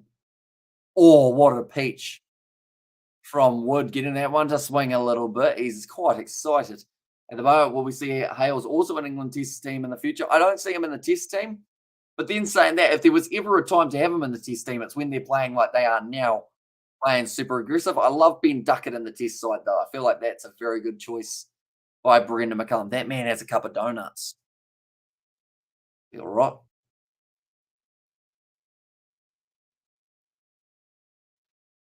Hales yet to get off the mark. Swings for that one. It was outside of off stump. It's going to be the dot ball. And Luke Wood, a Lancashire boy, says Sebastian. Hales not too happy with not being able to pick up that ball. Look for the cut shot. Alex Hales didn't get it though. I said it's a two-pace wicket. The slower balls can be quite a handy aspect on the surface. That man is absolutely devouring that donut cup behind Hilton Cartwright. I can see it already. He's in the air from Hales, over the top, and that is going to race to the boundary, out through deep cover. It's his first runs on the board. Like I said, he didn't time it perfectly, but when you Alex Hales, as long as you get some sort of bat on it, normally does end up going relatively far. Nice shot over the top with the field being up as well. This is the time where the Thunder can try and get a majority of their runs. They end up out of this power surge with around, I'd say, 40 runs on the board. They'd feel more than comfortable being able to go the rest of the way, scoring at only about a run a ball, which is actually about what they need now. Required run rate just 6.11. I was on strike. 4 off 3 deliveries so far. That's a nice straighter delivery, run in the single, and they do get through for it.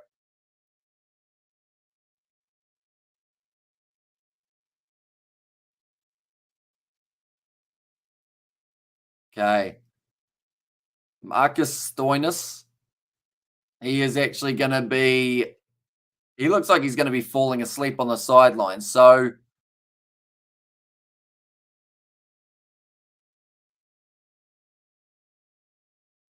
okay, you got a thumbs down from Hilton Cartwright there. Carrying the big thumbs down. So he's probably not going to be bowling. I think they don't have Joe Burns. Luckily, Joe Burns isn't a bowler, or else they'll be in some real trouble. They've got Wood. They've got Bolt. They've got Zampa as another option. Bo Webster, who didn't bat for very long at all while he was there. But that is actually Joe Burns next to him. So that was a very quick hospital visit if he did go to the hospital.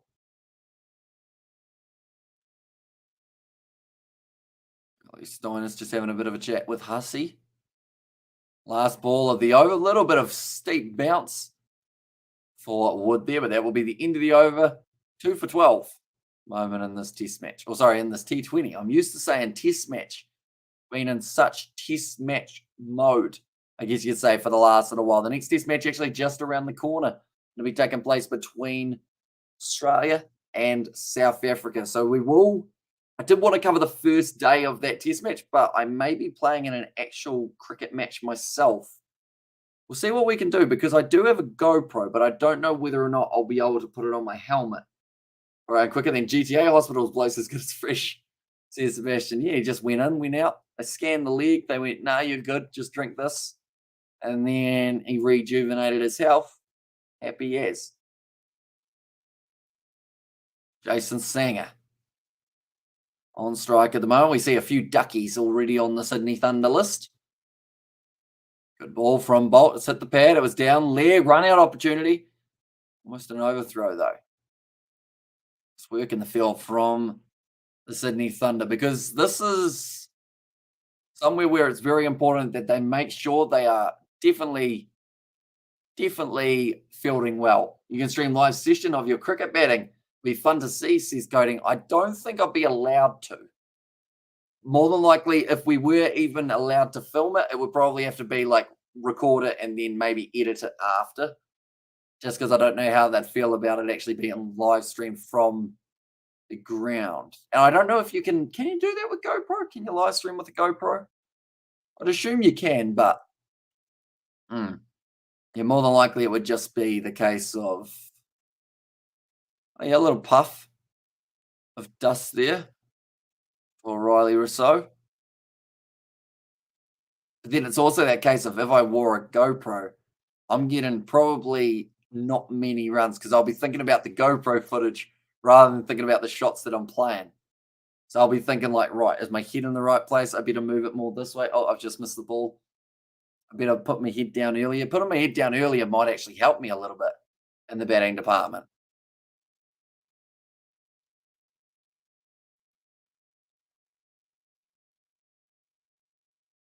Oh, they're actually criticizing Riley Rousseau's footwork here, saying he was too late getting that front foot to the ball.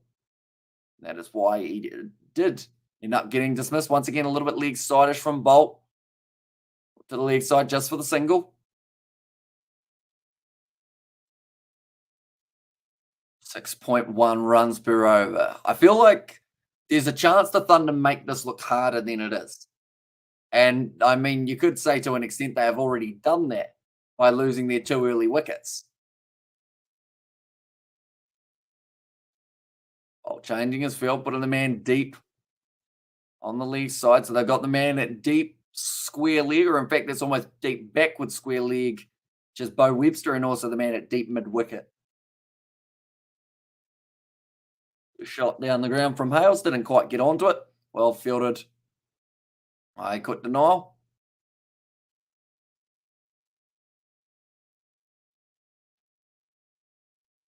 After 2.4 overs, the Melbourne Stars were actually none for 23. So the power surge has been quite a good one for the Thunder. They can get another wicket or two, that would be even better. Nathan Coulter, he bowls with pace. He hasn't had to bowl yet, but I think he'll be the first bowling change for the Stars alongside Adam Zampa when they are allowed more men outside of the circle, who is currently wearing the golden cap. Who's that? Oh, I think he's wearing the cap for Trent Bolt. Because Trent Bolt now is actually, oh, no. I take that back. That will be the cap for the leading run scorer in the competition. Seems a bit weird having it already when only one team is better, but I assume Trent Bolt, they would have already given him his golden cap in that regard then. Nicely fielded. That will be the end of the over. 5 runs off it. 17 for 2. Still ticking over quite nicely here for the Sydney Thunder. Maybe a little bit below the amount of runs they would have anticipated in the first 3, but they've lost those 2 early wickets, which means Sanger had to go back into a rebuilding phase, which he's done pretty well. 10 off 10, Hale 6 off 5 with the 1 boundary. Go the lightning bolt and drink yourself more blitz. Forget about the last one. Get yourself another. If you can, another, says Elon. Or DJ Sue's still spinning the tracks. Is that what you'd say?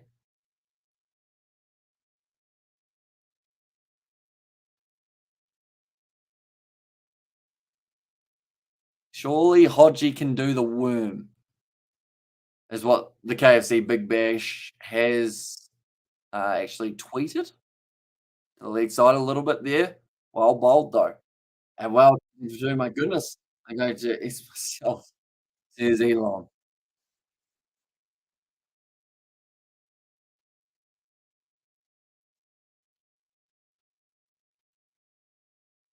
Sanger, the captain, he had quite a few 50s in the last Big Bash. I think this is going to be another time that we see him step up. Him or Hales has to go big, but not too quickly. That's the other side of things. Wood. Whoa, that's a big full toss. I see fielded it from the man at mid-on. Probably not the ball that Wood had anticipated when he was about to let that one go. I think on the 6.1 runs per over at the moment here.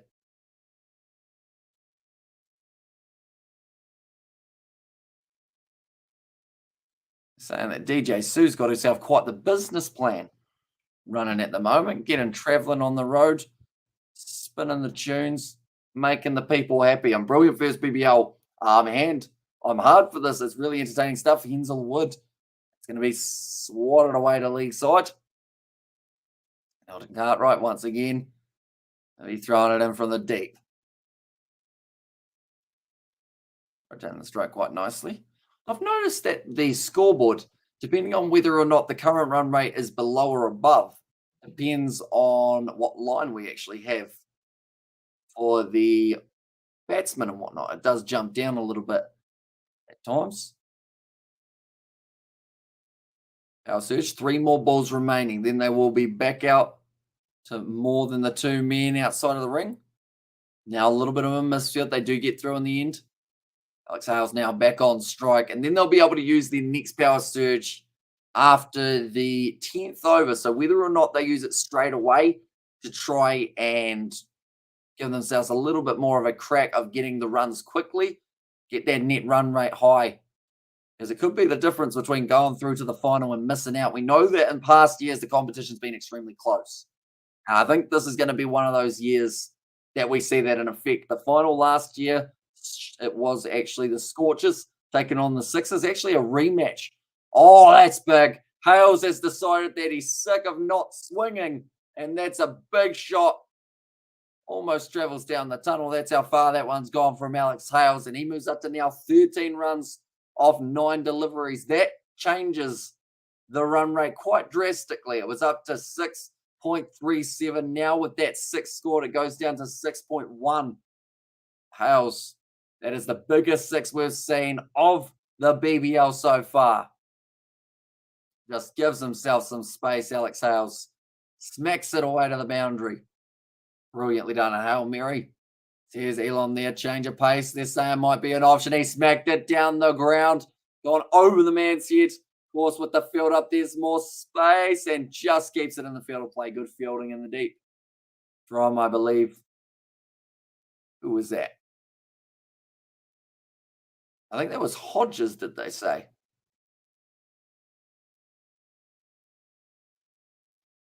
Into the over.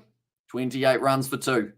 95 runs required off 96 balls. And we do see now Nathan Coulter-Nile into the bowling attack. So they've got, I'm just going to look through at their bowlers again quickly. They have got Zampa, Bolt, Coulter-Nile, Wood, Webster, Adam Zampa, Bolt, Coulter-Nile, Wood, Webster, and then maybe to an extent Cartwright. He bowls a little bit as well. And I was looking at that same, Amish was driving to the bottle. Who got the wicket? Who out Mere? Or who out, mate? So 2 quick wickets falling for the Sydney Thunder. Both Trent Bolt was able to take them. And Matthew Gilkes and Riley Rizzo out for a golden duck. So yeah, Trent Bolt getting a double, almost getting a hat trick on his debut in the BBL. We've only seen a few players do that in history. I believe Mahmood was actually, did he get one? That is a nice stretch to have. I think this chair gets more and more uncomfy every day, but that kind of makes sense because I do sit on it for about 12 hours a day. Adam Zampa just waving his arm, trying to get the attention of the bowler. Where's he supposed to be fielding? They've got 3 deep on the leg side, deep fine leg, deep mid wicket, and then also a man on a long on. A little bit wider though, so probably wide on.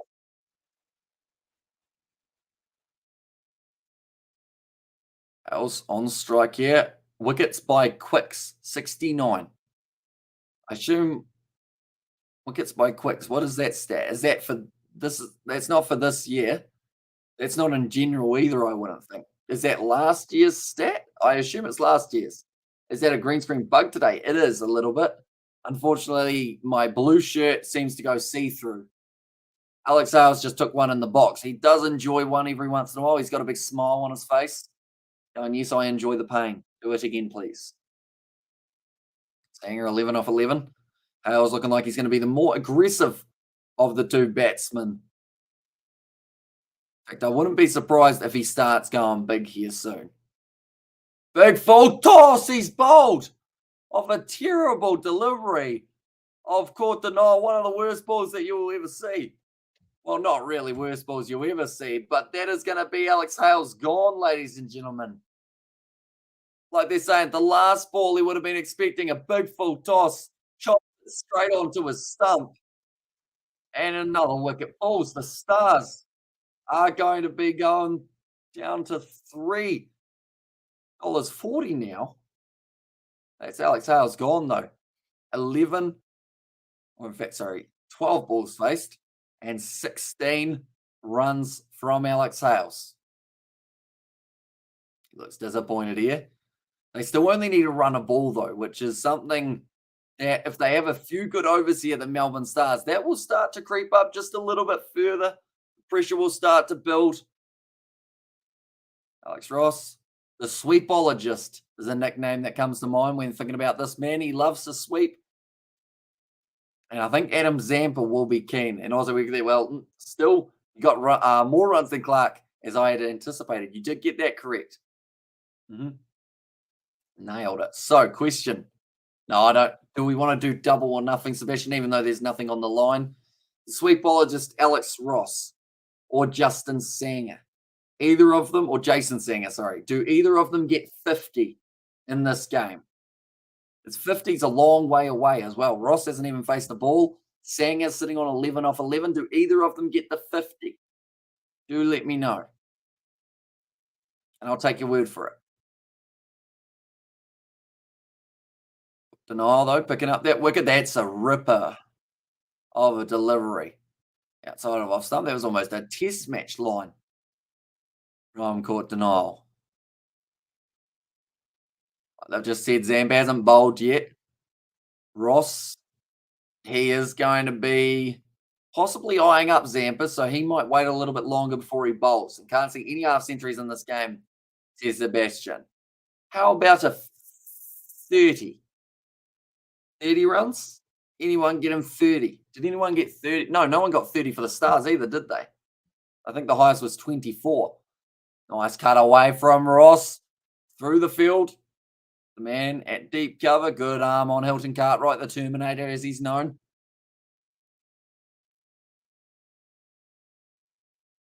Very nice. So Kurt Denial's wickets, 75 throughout his career.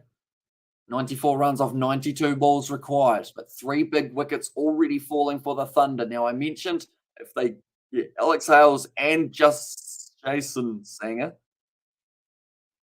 Who's Justin Sanger? I know a Justin Langer. Not about a Sanger, though. Let's throw it again. Oh. Alex Ross averages 62 against the Melbourne Stars. That's a pretty good record. Spinning the bat in his hands. Ready to go again. 93 runs off 91 balls left.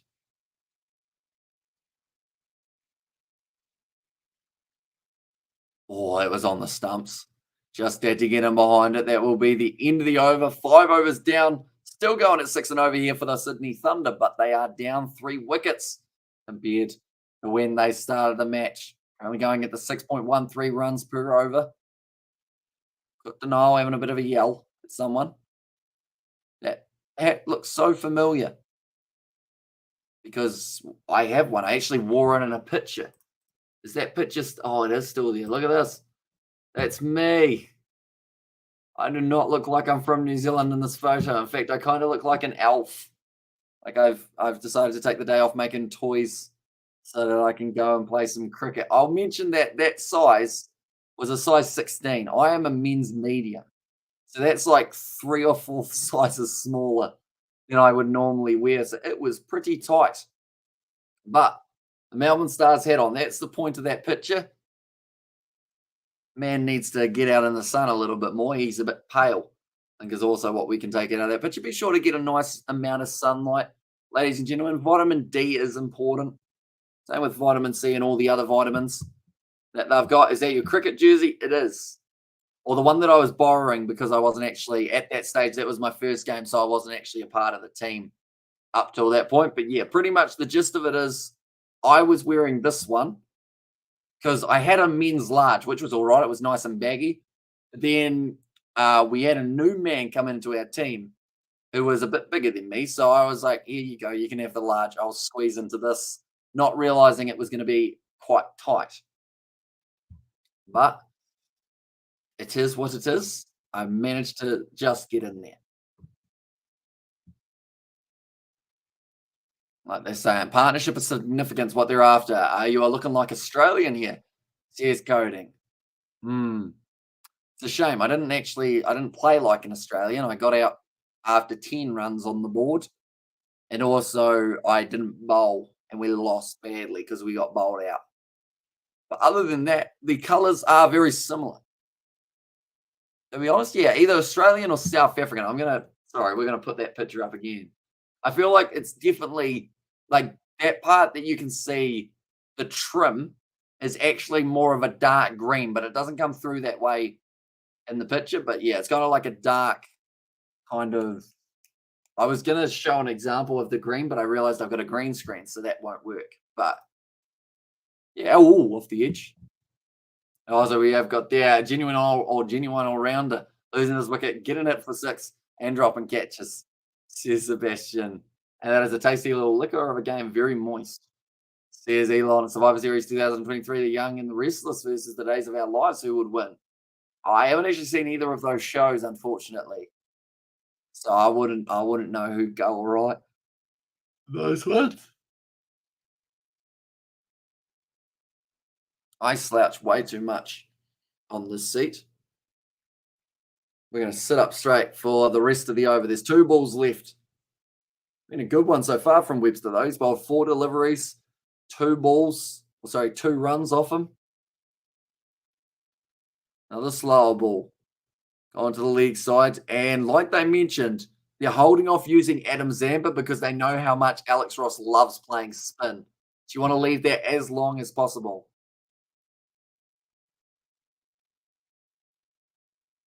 Cartwright, he might get 1 or 2 overs. And there's one. And also, this is your center. You can slouch all, or this is your center. You can slouch all the if you want, says Elon. Yeah, although my posture probably won't thank me for it overall.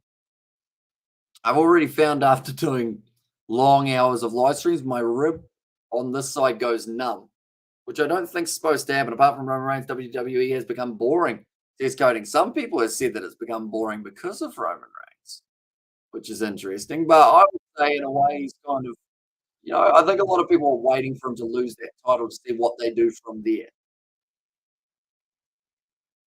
Yeah, be interesting. I haven't actually been watching it much. I watched some UFC. I'm glad I didn't pay for the recent pay-per-view, though, because Paddy the Baddy versus Jared Gordon, that was a bit of an interesting fight. Apparently, in terms of the judges' scorecards, everyone thought that they were a bit off. And then also alongside that, there was the main event for the heavyweight title, which no one actually won. And Elon has used a naughty word. Santa, is he going on the naughty list? Says Sebastian, well, I think he was already on the naughty list, to be honest, because I'm the boss and I can do what I want. And question, Sebastian, that's reminded me. In like the Santa books, and always already sweeping Alex Ross. Yeah, in the Santa books in England, does Santa like say in it? Like at the end of the sentence, like, oi, where the cookies at in it? That's not actually what he would say in English. Plus, you're from Romania. So I guess maybe it's hard to tell. Yeah, because they got like Logan Paul, who was a tough guy. Come on, he's not got that the bed daily fear as does Undertaker. Another bit of advancing there, looking for the single down the ground. Sanger might. Yep, they just keep it to the 1. Currently 98 wickets.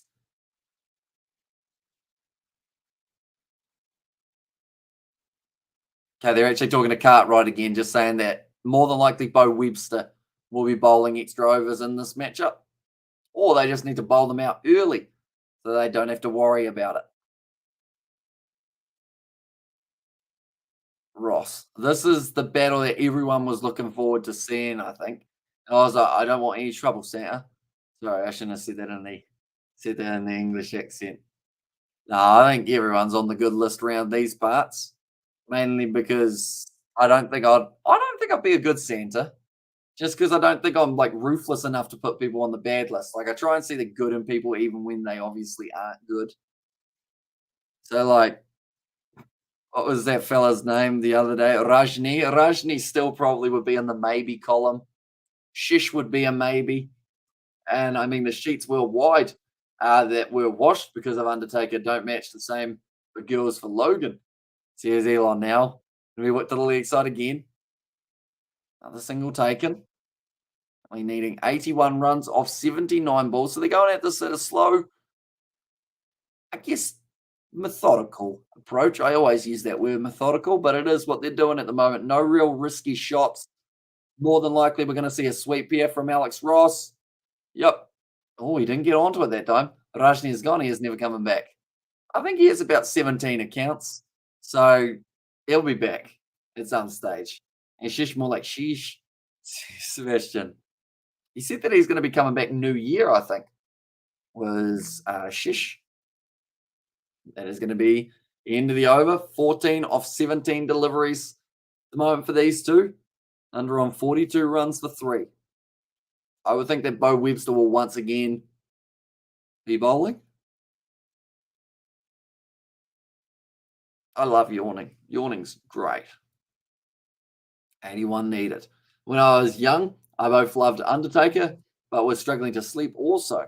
Says Elon. Yeah, he can be a scary guy at times, Undertaker, can't he? I feel like if I had to pick which wrestler, I was like, not sure about probably the Boogeyman. Because like it just, you know, eating worms wasn't my thing, as it's not for most people. Hopefully my new year, or by new year, he meant 2058 to Sebastian. Yeah, they have a weird way of coming back sometimes. Like we don't see someone for like a good, I don't know, 3 months, and then they and we go, "Yep, we do," and then you wait for it because you know it's coming, and then they say some random stuff again, like they've not learned anything, and then they just get timed out and blocked, and then they make another account. That's kind of the cycle we find ourselves with. Well, these worms were real or fake? They were real, which is why it was so spooky. I always tried to think to myself, he's eating gummy worms or like fake ones, but nah, those were real worms that he would have in his mouth, spit out on people, and eat. So he's a pretty fun guy to hang around, really. Best way of describing the single. Still rotating the strike quite nicely. It's actually Kutanal who is bowling here at the moment. Already 7.3 overs down. I feel like the difference between T20 cricket and Test match is quite, I guess, obvious at times when they just end up like flying through the overs. Creepy bloke. So he was. Says Sebastian. He was. Nice shot away, though, from Ross. Down the ground to long on. Just taking another single there. So Clark doing nice behind the stumps. To be able to cut that one off. Anyone who is new to the channel, I should mention, be sure to leave a like and subscribe. We've got plenty more of the BBL coming on the channel. I believe tomorrow night's game is the Adelaide Strikers taking on the Hobart Hurricanes. Or the Sydney Sixers. The Sydney Sixers it is. That game will be a 9:15 p.m. kickoff here in New Zealand as well. And I won't be dressed as Santa. That is the good news in some regards. Yeah, the Thunder. I feel like a power surge should be taken here after the 10 over mark because they're only going at about 5 and a bit and over at the moment, 5.87 as we see there on the screen. So in a way, they're slightly behind. They know they've got plenty of time, but it's once they start getting to only 5 overs left and that starts creeping up to 7 or 8 that the pressure really starts to build. It's another overdone now. It's going to be 47 for 3.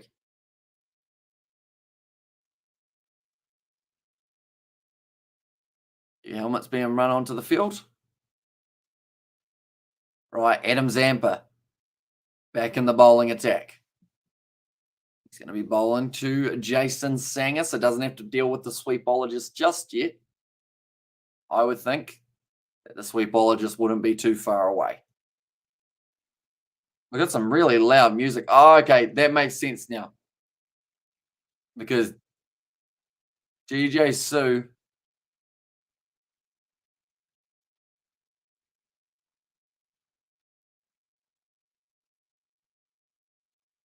Okay, they're just chatting to DJ Sue, and I think they're actually delaying the game so that they can actually talk to her. I think Hodgie's going to do the worm here. This is a little bit of a risk, I would think, for himself. Adam Zampa was waiting patiently, going, why don't they do that at the drinks break? Well bowled. It's the wrong and almost a little bit, or a little bit more topspin on that one. 94. Oh, geez, just done the worm.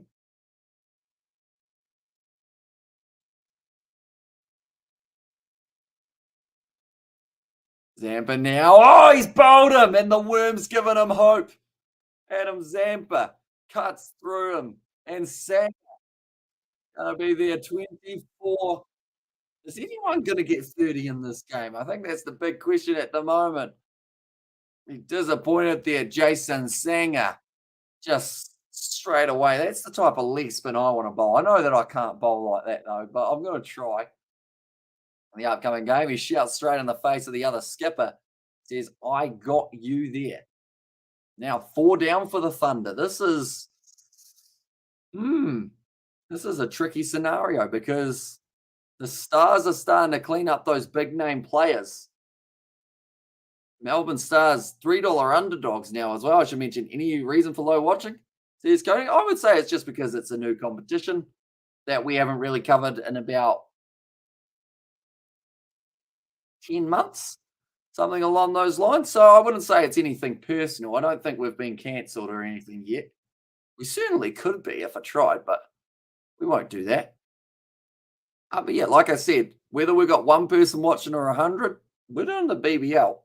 We're doing as many games as physically possible. I said before the competition, I want to cover about 90% of the games. So some of them, unfortunately, there will be times where I am doing other stuff, or they'll be on the same time as a test match, or things will come up. But other than that, we're BBLing. BBLing sounds like an analogy for something else. BBLing. Big, big,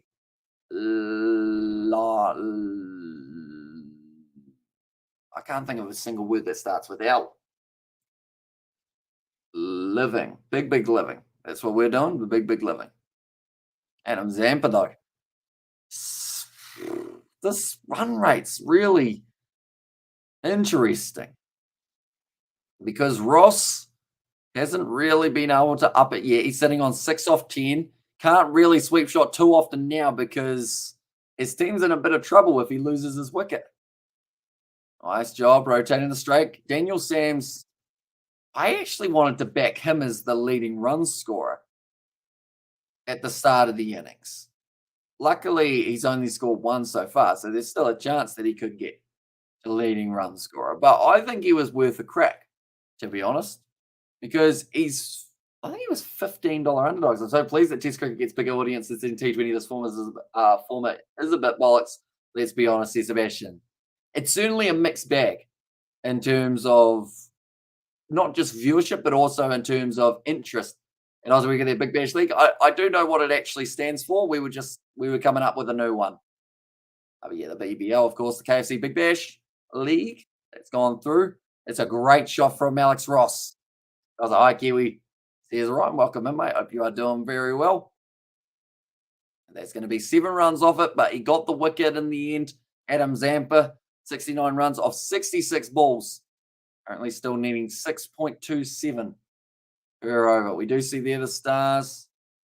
Yeah, top run scorer. Daniel Sams has gone from being a $15 underdog to $3.90.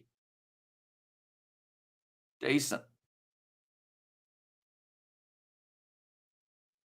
Mark and centre here. Daniel Sams. Now he's got power in his wrists. And also, we're going to, can we please make Brisbane Heat stream? One moment. I'll check when the Brisbane Heat are playing. That will be a good starting point. So they are going to be playing on Thursday night. That will be after cricket practice. I believe I will be home in time to do Brisbane Heat versus Renegades. I'll probably have a shower in between so that I'm not completely drenched because I think it's going to be a big practice. I'm either going to completely break my foot, not literally, but I'm either going to probably injure it worse or it's going to come right. Those are my 2 options because I haven't done any bowling on it for about 2 weeks now just to try and make sure that I've slightly healed it up so that I can play well. But yeah, we will be doing the Brisbane Heat game. But it does take place. Daniel Sams currently on strike. And I was like, Kiwi tomorrow, India versus Bangladesh test. That is true. It's going to be starting up. Sadly, they don't actually have it here in New Zealand. That's a nice shot down the ground from Sams. Run out of it. Oh, no. It's gone the wrong end there, I think, Hinchcliffe. To go to this wicket keeper rather than the bowler. Thumbs up there from Alex Rossi. Enjoyed that quick single. This is going to be the partnership to break, though, I think. If they get both of these 2, once again, I think the Thunder are in a good position. But if they don't get these 2, that's when the problems start to arise. Still can't wait not to watch that.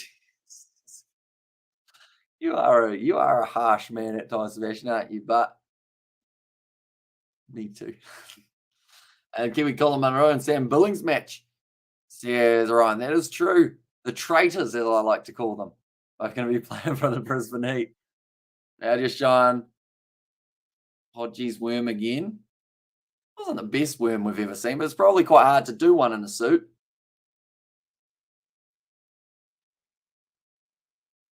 Ross on strike, Cook denial. Nicely glided down to the deep third man. Looks like they want to take two.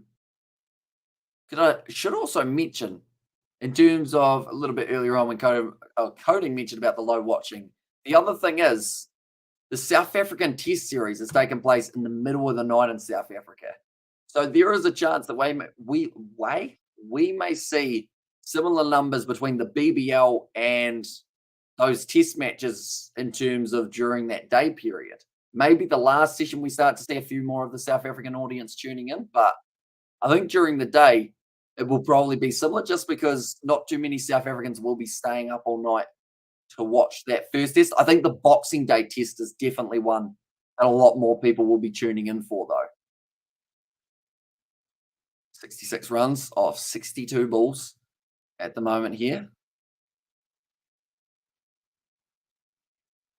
Like they're saying, if the Melbourne Stars won this game, a Merry Christmas, but I not celebrate Christmas, says Ryan. And then, Daniel Sams tries to go big. He's out. Well, that's probably a good reason why I didn't decide to back him. That, and also I have $0 in my TAB account. That's another wicket. The Stars are now $2.20 underdogs to win this game. 66 from 62 balls. Daniel Sams dismissed.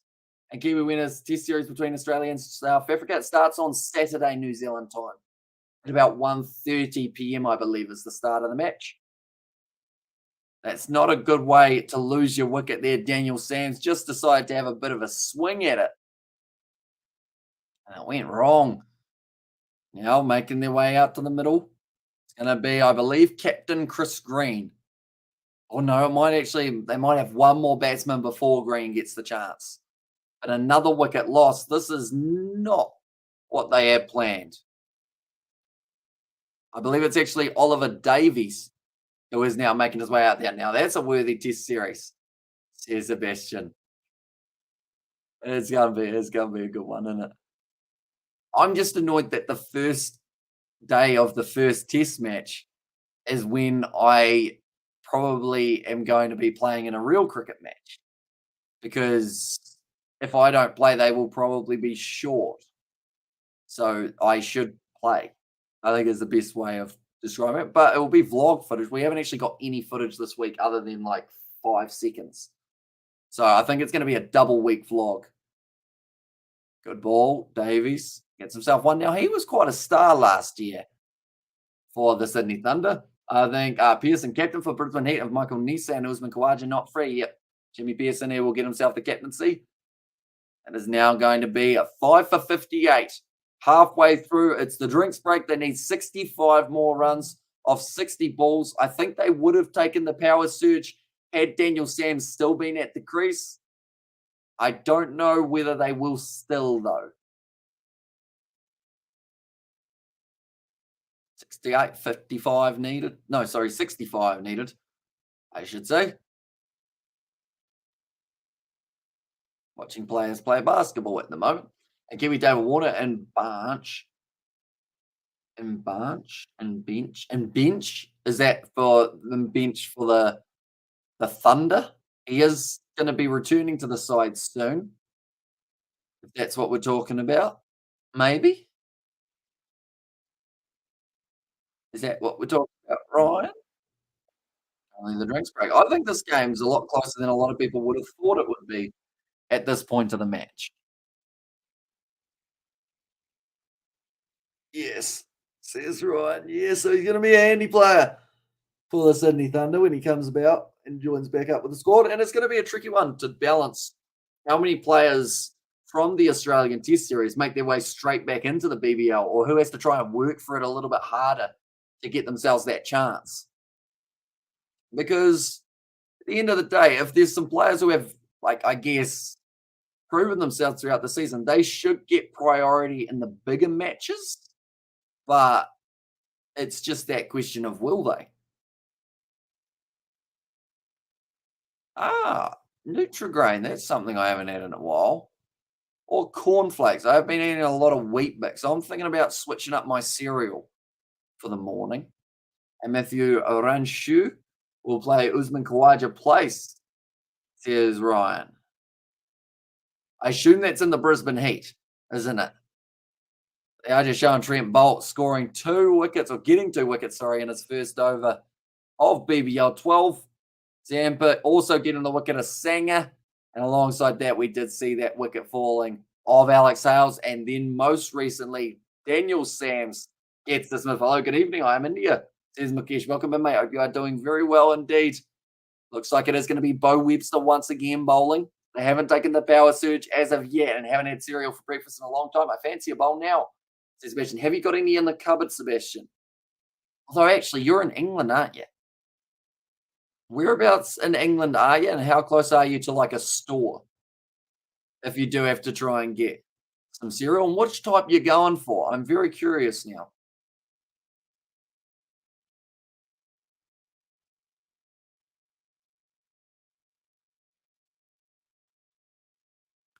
Now Webster outside of our stump, cut away by Davies.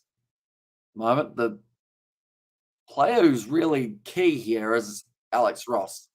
Okay, I think tomorrow in Bangladesh will make India all out tomorrow. I'm going to pop to the shop for a box of cereal after the stream, says Sebastian. Nice. Did you ever, as a child, Sebastian, or as an adult, I don't know, did you ever get those like multi-packs of like 8 little mini boxes of cereal for like when you're on holiday? Like when you get somewhere and then you're like, we'll get the multi-box of random cereals. So you get like a little Cocoa Pops, a little cornflakes, little Wheat Bix and all those ones. And they always have those ones that you have never heard of as a cereal and would never eat, but they're just there. I used to quite enjoy a honey puff, if I'm being honest. Even though I wasn't a big fan of them outside of like those little mini boxes, a honey puff went all right every once in a while. Rice bubbles, they're not too bad. So a delivery there from Webster, hit down the ground, and they just get the one.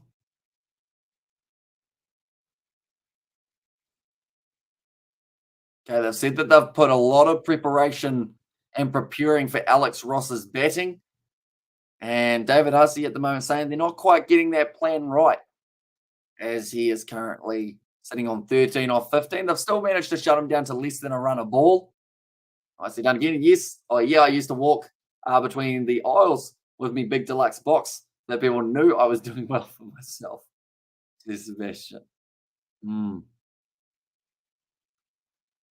That actually reminds me, I bought the biggest box of Nutrigrain you'll ever see. Well, maybe not that you'll ever see, but it's like 750 grams. It's like this large.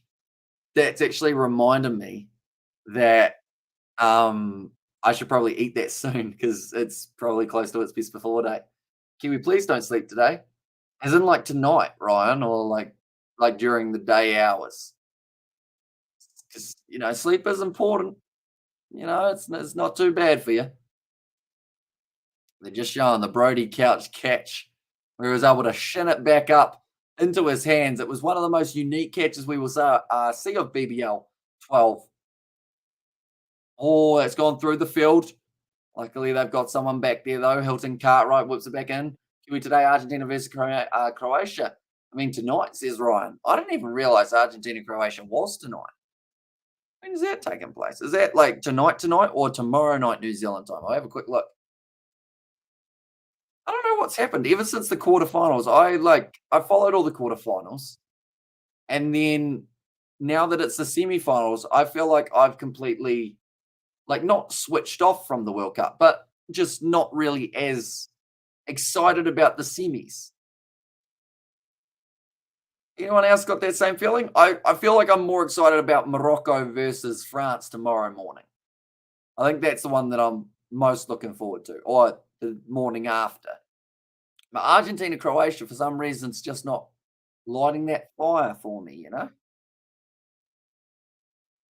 No, currently 2 for 11 off 3.1. His bowling has been immense tonight. 60 runs needed off 53 balls, almost up to 7 runs per over is required now. That will keep on increasing as we have more and more balls that are dots and singles. So he worked again. Sanger gets the one.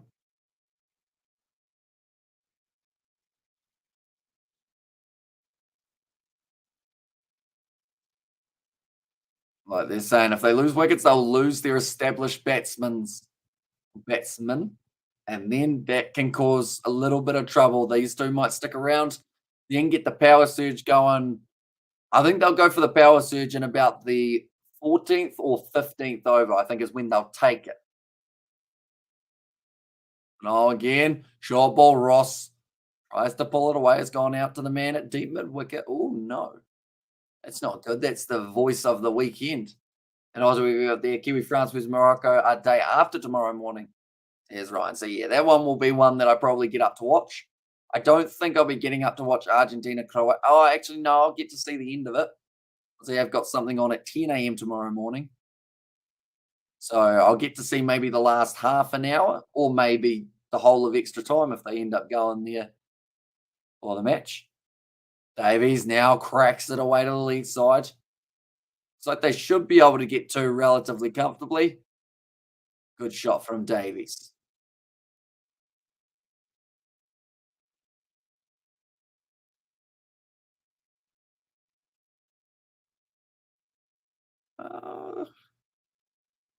Maybe 13th over. I'm going to change my guess. I'm going to go 13th over. The one after this next over, when they might consider taking the power surge, just because they don't want to lose one of these two again, because that's happened quite a few times and they've lost their partnership. And then when they've thought about taking it, probably has gone away. That's going to be a great shot from Davies. Goes out to the boundary. Good way to almost end the over. Caught denial. He's only got a little bit more time left on the hang on. That was interesting. Alex Ross disappeared for a second. I don't know where he was off to, but I know he's not out.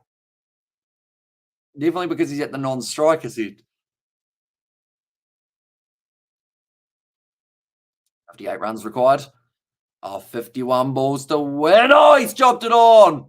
Davies is going to be gone. It's not Alex Ross. Instead, Davies dismissed. And right when I said about how they were probably going to be putting together a bit more of a partnership, it falls over again every single time. They will not know when to take their power surge now because every time that they think about it, someone makes a silly move, chops it on. It's the off cutter from Court Denial. It's his second wicket, or his third, in fact. Why Ben Cunning not playing? I think he's gone to a different side, hasn't he, Ben Cunning, this year? If I'm not wrong, he might have switched alliances or allegiances. I need to stop yawning. That's not good. I think that's just because of the big night the other night. I did stay up for about 28 or 29 hours, but I slept for about 15. So that's kind of evens itself out. Now Chris Green at the crease. Yeah, I think Melbourne Stars win, says Ryan. And they're now $2 underdogs. So the fact that this game just keeps on going like this makes you really wonder who's actually going to get themselves the better of this game now. Alex Ross, he's sitting there on 15. Decent enough from him. Alex Ross now on strike. Going to take another single. Chris Green now has the strike. Chris Green, me favourite, says Sebastian. Do you think he top scores, Sebastian? You think he does it? I think he does it. I said Daniel Sands, but Daniel Sands let me down. So I'll switch to Chris Green. Plus, to top score, you only really need, 24 runs. So if he gets half of the runs required, if Ross goes out, he's good. Although he won't be able to swing as much as he wants to here, I don't think. Oh, that ball off the surface. Little bit of extra pop. Webster's actually bowled very well for a player. Probably didn't expect to be bowling. Marcus Stoinis They would have. Oh, actually, no, he probably had a little bit of a suspicion that he'd be bowling at some point. Because Stoinis wasn't looking too flash, but probably didn't expect to have to bowl his full four. Advancing down the wicket a little bit for Chris Green. Taking the single. They might consider the two. No, they just take the one. Good work in the field from Hinchcliffe. 50 from 45 deliveries. Still needing 6.67 runs per over. The surge hasn't been taken.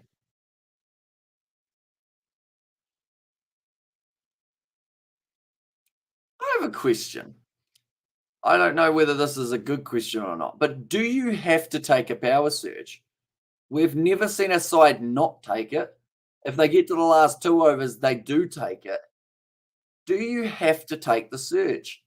Yes, it would prove to be an advantage, but if you're near the end of the game and you want to get yourself a few singles around the park and whatnot, like Glenn Maxwell not playing pretty much, he played Twister at a birthday party and broke his leg in the process, which was not good news, unfortunately, for the party. That would have really killed the mood, I would think. Webster now. Played away. Waiting. Call from Ross, sitting on 16 runs at the moment here. Such an important wicket. I'm about to sneeze. Merry Christmas. Zampa. 1 for 15. Caught Denial, 3 for 19. Bolt, 2 for 11. Very good bowling so far from the Stars. In a game that they knew they didn't have a huge amount of a total on the board. And the Kiwi lads, I say in Hindi, can you eat is an Indian dish. I've never actually heard of it.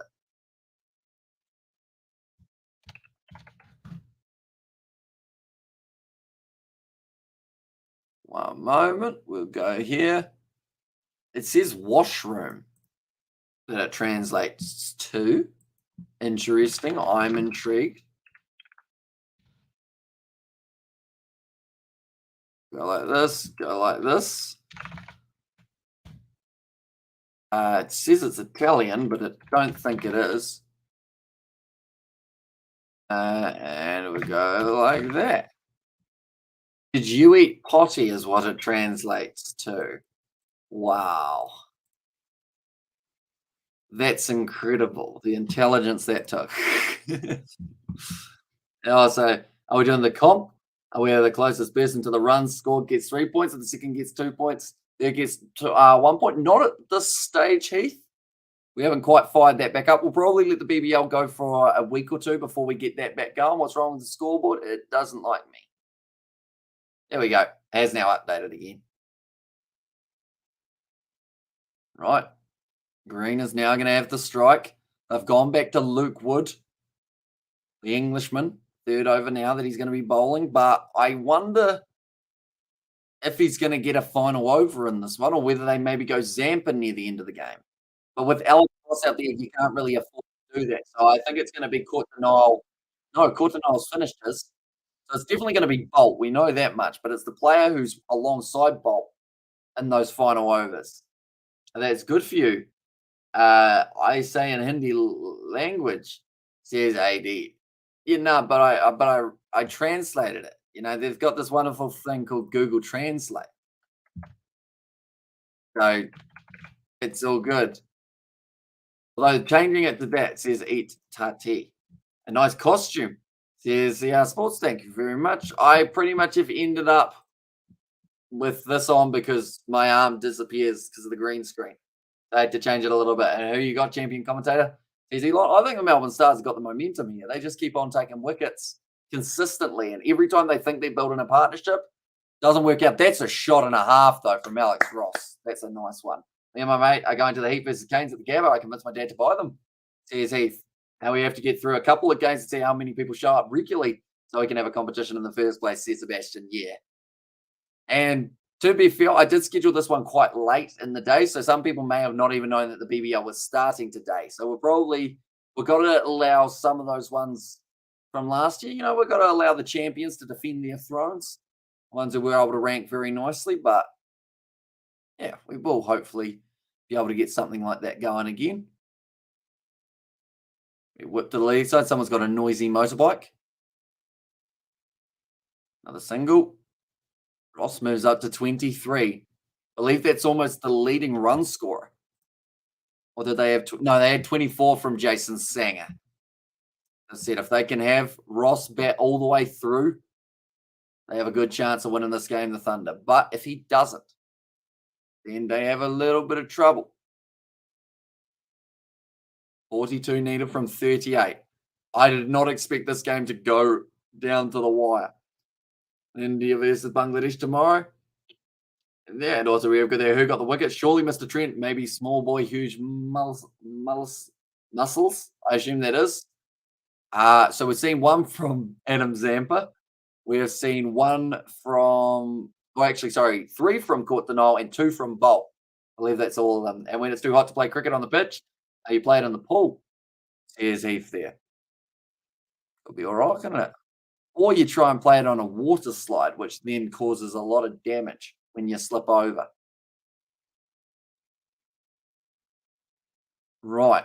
What are our chances here of Alex Ross going big off this ball? I feel like Woods got the final ball of the over. Cuts it away through the gap. Okay, it wasn't the shot that I thought he would play, but it's still going to race to the boundary there. Been cutting in the Sydney Thunder squad. There's Ryan, and Guptill plays for the Renegades. He does indeed be there for them. Maybe in their first matchup when they play there a few days' time. So Kiwi Lab watch IPL. This is interesting, or this is more interesting than BBL. Says 80 saying, although the only problem with the IPL is that the games are on at 3 a.m. New Zealand time, which is not a fun time zone to try and follow when you also have live streams during the day. But I like the BBL more, mainly because I know more of the players. So I guess for you, you probably know more of the players in the IPL, so you enjoy watching those regular guys that you've seen more often. Would be easy to slide into the crease. Says Heath. True. Cuts it away there. Nice shot. Ross is the highest scorer of this matchup, they've just said. He's been playing some very good shots. Like a disappointed face there. Go like this. We're going to go like this. And this. So he head out through the gap. And he top 3 this year with Uzi captain. Thank you. They watch BPL. Is that the Bangladesh Premier League? Oh, so do you like Indians like me? I am from Punjab. Says 80 Singer. I don't discriminate against anyone. At the end of the day, if we're talking cricket-wise, we're talking just in general, because I see you've got IPL at the start. Like, I enjoy watching the IPL. I normally watch the highlights mainly because, like I said, the games are on at really bad hours in the morning for us. So it's either really you get to watch the highlights or you have to sleep during the day. All right, we will go like this.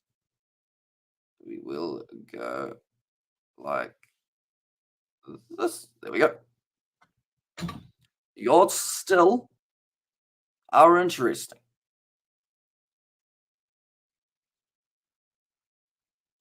Very nice.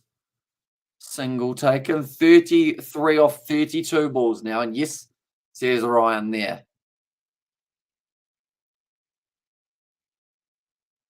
I'm trying to do the maths. For Green to be the top run scorer, he needs to hit some big shots here very soon. He's just been bowled, Alex Ross. That's not what he planned. And I was going to go there, 12:07 a.m. New Zealand time. It certainly is. And we have just seen another wicket.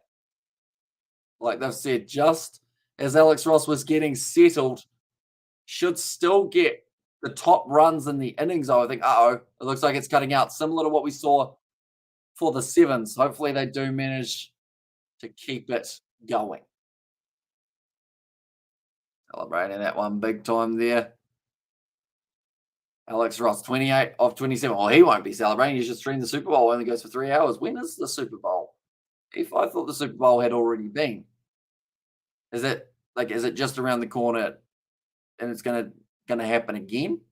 Well, I'd assume they do it once a year, of course, but you go 28, the highest score of the match. I'm just looking through at the scorecard. It's been pretty bad. Looking at all these numbers, like 24 was the best for both sides till that Alex Ross innings. That's not Cameron Green, is it? Sorry, I meant Chris Green. I keep on saying Cameron. You caught me out with that one. I'll get it right one day. 100 wickets for Adam Zampa as well. First wicket of the morning, 12th of February, says Heath. And I'll say Delhi Capitals is Ryan. Right, 34, 32 balls. I think the TAB is going to be very worried about giving away a lot of money because Melbourne Stars were about $7 underdogs. Now they come in as $1.55 favourites. What a beauty that was from Adam Zampa. Somehow, Sandhu ended up missing it. They've still got the power surge, like they've said. They've got to take it, apparently. Yeah, didn't pick the wrong one. Got to play through the line. And Chris Green, CPL champion from the Jamaican Talawas. That's a proper league team, Ryan. Says Sebastian, is the game over? For fun to get one more out. I'd say close to it if it's Chris Green. But it's got to be Chris Green to be dismissed.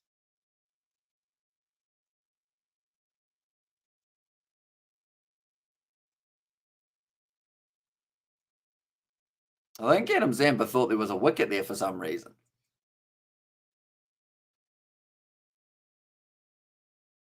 Oh, it was a slip catch.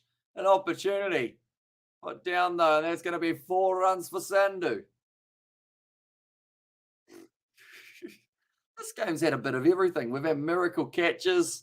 We've had, what else have we had? We've had injuries.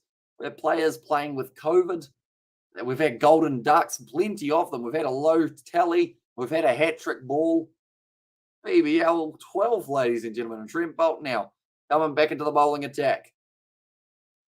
30 off 30 needed. 3 wickets in hand. Someone is going to win this game. And at the moment, I would say it still could be the Thunder. I see that you are typing something AD, but I do not know what that says. So I will Google Translate it quickly. But if it's something bad, you're going to get yourself in a bit of trouble, bud.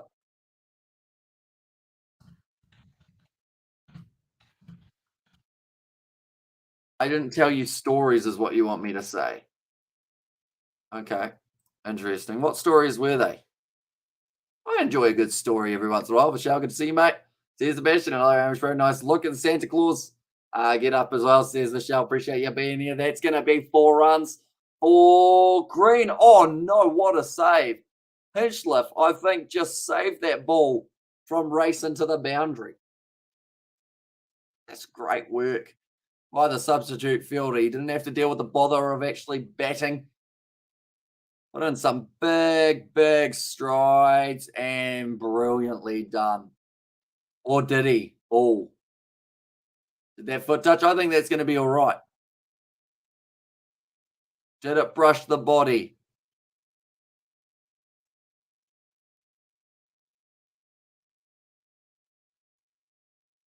Is it going to be a 4?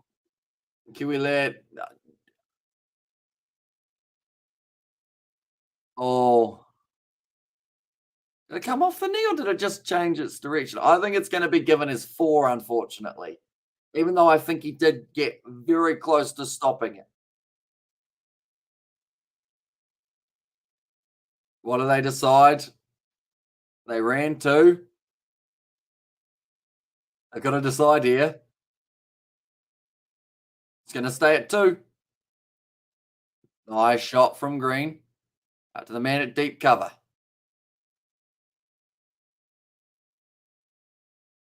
Sandhu now back on strike. He played a beautiful shot out through the slip cordon. Only problem is it came straight off the edge of his bat. But it was a nice shot nonetheless. So Trent Bolt going to be changing his field a little bit here. I want to say this isn't the power surge, but I don't actually think it is. I think it's just that the field has changed a little bit and they've decided to... I would think, though, bringing Trent Bolt back in is either a power move or a power surge. No, it still looks like it's outside of the power surge. 27 runs needed of 27 balls now. This one's going to go a lot closer than I thought that it would. So, Ladies and gentlemen, do let me know in the chat. Next wicket to fall, Chris, his nickname's Cam, but Chris Green or Sandhu. Oh, quick run. They missed the stumps, though. Sandhu would have been gone for all money, but Adam Zampa misses it. Almost could have just run to the stumps.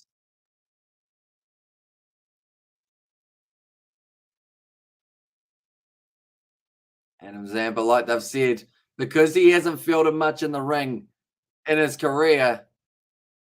Oh, it was close. Should have given it to Trent Bolt. And that was a big mistake. Green is next, says Bats Ablaze. And Kiwi Lad in there as well from AD Singh. I still don't know what that part says other than Kiwi Lad, which is me. A little bit of extra bounce there. Sandhu is gone. WF had done, says AD. Yeah, he should have been out there, but it was the mistake from Adam Zampa, the captain of the Stars, that might have just cost them there. Now, Chris Green on strike. I almost called him Cam again. Just the single here wouldn't be too bad for him, or a boundary. I think it's single or boundary. No dot ball against Trent Bolt.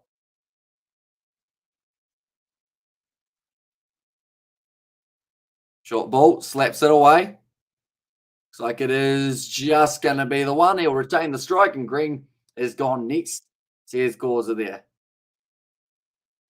It'll be the end of the 16th over. 7 for 98, 25 or 24 required. Another game, just like last year, that's going to go down to the wire in the BBL. I feel like it's something that now you just get used to seeing. I used to have a lot of people who said that the BBL was rigged because of games going down to the wire, but I think it's just a case of some very good bowling from the Melbourne Stars, some poor decision-making from the Sydney Thunder as well hasn't helped. That was a good edgy game. So after new season, exactly right. And I said, do you know Punjabi? If not, then you not know me. I guess I don't know you then, AD Singh, because I don't know Punjabi, unfortunately. I hardly know English for myself. Like, I mess up words all the time. So I feel like learning another language for me at this stage would not be a good idea. I thought Stars were going to get smashed after the first inning, says Gauza. Yeah, it looked like it was going to be absolutely one-sided, but nah, they've just hung in there long enough. Hello, nice feeling. Back this channel, some football matches watching. So it didn't come the last few days. Says Michelle, that's fine, Michelle. I've been watching the football as well. It's nice to have you back. Straight down the ground from Sandhu, straight back to Zampa. This is going to be his final over that he can bowl. So Trent Bolt, he's still got one more over up his sleeve. So I think next over is going to be Cartwright. Oh, sorry, Webster, in fact. It away, another single. And who's playing tomorrow? Says Heath, it is going to be the Adelaide Strikers versus the Sydney Sixers. So here's the schedule of week 1 of the BBL, taking us right through to Sunday. So Friday, there's 2 games in a row. Stars versus Hurricanes and Thunder versus Strikers.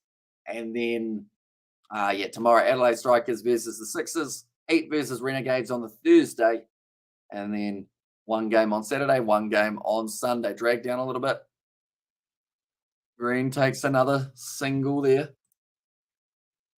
I was like, if they watch IPL, it's more interesting than your BBL, says AD Singh. I mean, like I said earlier, the time zones is the one that really annoys me with the IPL. Like, if the BBL was on at the same time as the IPL is, and the IPL is on the same time as the BBL is now, I might consider it. But because it's on at 3 a.m. just makes it very tricky to watch all the games live. And normally with me, if I'm going to watch a competition, I want to watch every matchup just so that you get a real feel for the competition rather than just watching like 1 game a week. Nervous is Elon in there. And also the IPL is not on, says Sebastian. That is very true. Different time of the year that competition takes place. Nice drive from Green, gets another single to close out the over. Fox gave me free sport and movie package till 31st of January. That was very kind of them. That reminds me, I've got Stan Sport, or Stan without the sport, till the 20th of January because I only just recently cancelled my subscription because I had forgotten about it. But I was still getting charged. So I think I had 3 months of Stan that I didn't actually watch Stan for, which means that England versus Barbarians game to watch it. I think it was that game anyway. England versus Oh, was it England versus Barbarians? Might have been. But yeah, to watch England versus Barbarians was about $100 venture, which I guess is about the same as a ticket watching close. So it worked out not too badly. Amish Pro New Zealand tour in India next year in January. Already, this another cracking series between the two sides. Yeah, it's going to be awesome seeing it take place. We will be covering it on the channel as well. 3 overs left. The power surge has been taken. This is Chris Green's moment to try and win the game for his side. Sitting on 12 runs. Top run scorer of the day was Alex Ross with 28. Green looks like he's winding up here to bolt. Going to be off the edge. No run taken. And Green is a genuine all-rounder. He can easily see the Thunder home, says Sebastian. Right, is that going to be a statement that jinxes him? Or is that going to be a statement that helps him over the line? I think helps him over the line. It should be, like, power surge should be all right. You know, it should be fine, you would think. But you just don't know, do you? Like, as there's more dot balls, just sneak up a little bit. Well fielded there from Hinchcliffe. I got work in 4 hours. Good man, Amish. Says Tony this. Hopefully you do enjoy your work. Geez, that would be about 4:20 a.m. New Zealand time, wouldn't it? That one. But yeah. Hopefully you enjoy work. I've yawned more times than we've seen wickets in this game. We've seen a lot of them throughout the first match of the BBL. This will come down to the wire, says Nissan GTR. I think it will, yeah. Last over type game, unless Sandhu goes bang here. That's the only other thing that might change the quickness of the finish. Oh, he's really stepped to his leg side there, Sandhu. He's got 1 run for it. See, Green has the power to hit it for 6, but I don't think he has the batsman to follow him to be able to go out if he does try and hit a 6. He needs 15, get ahead of Alex Ross. And that was my about 4th prediction. Was that Cam Green was going to be top run scorer. He slapped that one away. Straight out to the man in the deep. Take the single again there. Straight to the fielder. Wilson Cartwright. And he's normally got a bullet arm as well, so there's no way you're getting yourself 2 runs. When does the Springboks 15 play? Says Marie. That's still, I believe, in about, it's almost July. Is it? No. When are the first grouping of internationals? It's normally, no, it might actually, yeah, it might be July in the next time that they play. But the Blitz box, if you're interested in the 7s, they are going to be playing, I believe, in January in Hamilton. So that is another series we will be covering on the channel. And Amish Bro, I think first game of BBL new season, going this game super over maybe. That would be a pretty awesome way to start the BBL, that is for sure. It was well fielded there and close. Cam Green back on strike now. A big shot here, 6 or single. It's going to be the single. Get the strike back. Oh, Larkin with a little bit of a lobby throw there. Didn't fully commit to it. It's going to be the end of the over. Bolt's finished his for 2 wickets, 21 runs off it. And Bolt's been fairly quiet since that belting first over. And Dunkey says Murray, sorry. No worries at all. Yeah, he's been economical, but he hasn't been wicket-taking Bolt like we saw in that first one. Just because, that first over I think was about as good as it could get for Bolt. Then, yeah, not as much from him after that. I need to get slapped every time I yawn. I should get back to a normal sleep schedule tonight, though, which will be good. Will get me a little bit more caught up on the sleepiness. Only 15 runs, though, 12 balls need a start. Or Stars need Boland back. Geez, that's 2013 days, isn't it? Old school Scotty Boland. Now it's going to be Luke Wood. This is risky for me. I thought Bolt should have been bowling one of the last 2 overs. rather than a man who's gone for 29 runs so far. I generally thought he might be on for a fiver here. It looked like there were enough wickets falling for him to have a decent crack. Like they're saying, Thunder don't need to panic. Chris Green at the crease. Down the ground. Another single taken. Sandu with the strike. 14 runs needed off 11 balls. They had 7.64 and over. Looking once again at the way that the odds sit for this contest. I believe the Melbourne Stars will be creeping up just a little bit more now. They're up to $3 underdogs.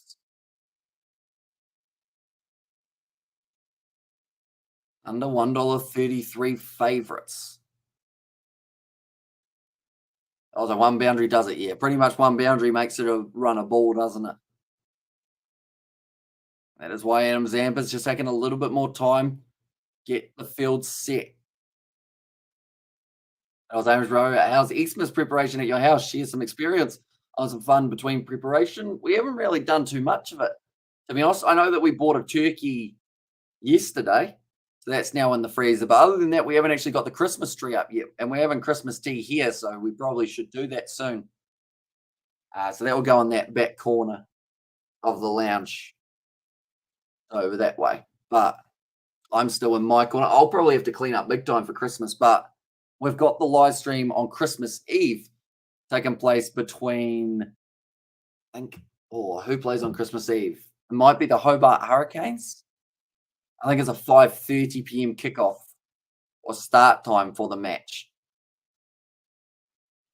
Short ball hit back down the ground. Not a lot of power on it. Chris Green gets through for the single, though.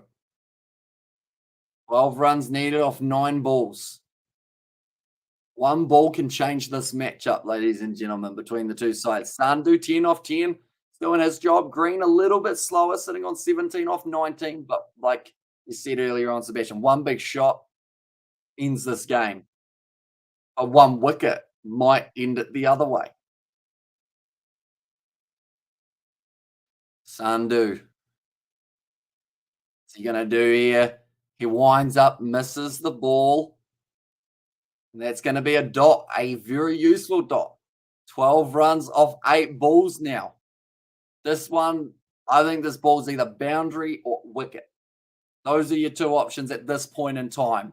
Can Sandu strike big? I do like the gap. I think out cutway, maybe backward down to deep third man's where I would hit it if I was Sandu. But he's got to put it there for it. He's put it there for it. He's actually hit it across with the lob over down the ground. It's a 4 runs for Sandu. Well, that'll do it. I was like, this Xmas was special, everyone, because the last 2 years COVID issue. That is true. It's going to be a little bit of a different Christmas this year for us. Just because my uncle's actually going to be coming over from Australia, and it's the first time we've seen him in a few years. I think the last time we actually saw him was actually when we were in Melbourne, which was 2019, just before everything started up. So it'll be good to see him. I think he's here for a week or so get to hang out with him. Does like a bit of cricket, enjoys watching horse racing. So I'll be able to do the commentary for him while it's on mute. Dot ball. Hey, that's going to be the end of the over. 8 runs off the last over of this matchup. The Stars are underdogs going into this final over. But I think the fact that this match has gone this far is actually, that's quite cool. And also we have got their luck of the brave. Says Sebastian, yeah, willing to take on that shot. Right, the last over, it's going to be bowled by Adam Zampa. Interesting. See, I understand why he's bowling the last over, but I also don't at the same time, because I feel like a spinner to an extent can be easier. No, hang on. Oh, Zampa's not bowling. Instead, it's going to be Bo Webster. See, for me, Webster should have bowled that 17th or 18th, and Bolt bowls the last. Because Webster, I feel like this is huge pressure on the guy. And Zampa, the fact that he hasn't bowled himself out makes me concerned as well, because he could have had that over rather than Wood, perhaps. Now Webster advancing down the wicket. Green tries to go for it. Oh, what a catch. That is a brilliant one from Brodie Couch. He has taken another screamer. And Chris Green is dismissed. The Stars are now favourites to be able to go on and win it. Like they've said, the sub fielder gets another one. Hamish Bro, slowly moving game. I super over here, I think. My prediction in Cape Town was right. Hamish says Tull. And called it, says Causa. That's going to be a brilliant catch down the ground. Brodie Couch, one-hander. Almost could have got the second hand to it, but decided to risk it. Went for the camera shot. Boom, straight into the hands. A highlight reel catch for Brodie Couch. And Webster celebrates. At least he had the balls to go for it, says Sebastian. Exactly right. At the end of the day, they needed a boundary there, or at least needed a few runs in succession just to try and make it closer. Who they got now? They've got Faisal. I've never seen this man bat. I have no idea what his capabilities are. He's got an unbranded bat that looks like it's been patched back together. I have no idea what this man's going to do. But they are currently now coming in as underdogs here. Who's bowling last over Hamish Bro here? It is Bo Webster. I said it was a risk making him bowl. But he's been bowling very well. But yeah, I thought Zampa at some stage would have had another crack. I'm going to sleep. Good night. Hamish says, we will see you later on, mate. Yeah. Hopefully you did enjoy all the sevens that we covered over the weekend. We have got plenty more coming in the near future once the next sevens leg is going to be underway. 8 runs off 5 balls. Brodie Couch. Bo Webster bowls him. It's going to be a hat-trick chance now. Sydney Thunder to win this game now. $6 underdogs. This TAB has gone like this the whole matchup now. One more is what they need to be able to go on and win this contest. Bowling the last over. How can you leave in such a critical moment? Says Sebastian. I was right. Green was next. And go on, get it, says Spencer Blaze. Right, 9 down now. Faisal Farouk dismissed. How if the Stars almost pulled this off? In a game that looked like they were out of it easily. They were $8 underdogs. Now they're looking like they're going to go on and win it. Well, Stars won, says Nissan, and not yet, says Spencer Blaze. Yes, still 4 balls left. 8 runs needed off 4 balls. Hat-trick ball as well. For the second time in the Melbourne Stars innings, we have seen 17 wickets in this match. 18 if you consider the retired Hurt man. That's a lot of wickets to fall in a T20. Right, Doggett. That is a long name on the bat. But now, hat-trick ball for Bo Webster. It's on the stumps. They take the single. They might consider 2, do they? No.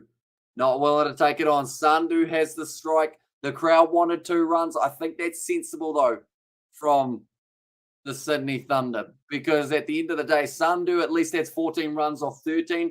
He has been able to hit a boundary already. Imagine defending to 122. Seems like we are bowlers tournament, says Sebastian. Yeah, we saw some pretty low tournaments last year as well, didn't we? Or pretty low scores, I should say. The one that comes to mind was, I think it was Brisbane Heat versus Sydney Sixers, wasn't it? How Sydney Sixers, they almost messed up chasing a low total, actually. Might be the wrong way around. I'm thinking, I think super over. Says Ryan, they need swing. It's all or nothing.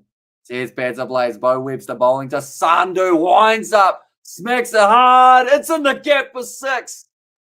Or was it 4? That might have been 6. For Sandhu, yes, it is. One shot changes the game. And the Thunder, I doubt they're $6 underdogs now. They need 1 run off 2 balls. What a shot of Sandhu. And everyone who booed the fact that they took a single there has now realised, hang on, maybe that's why they took a single.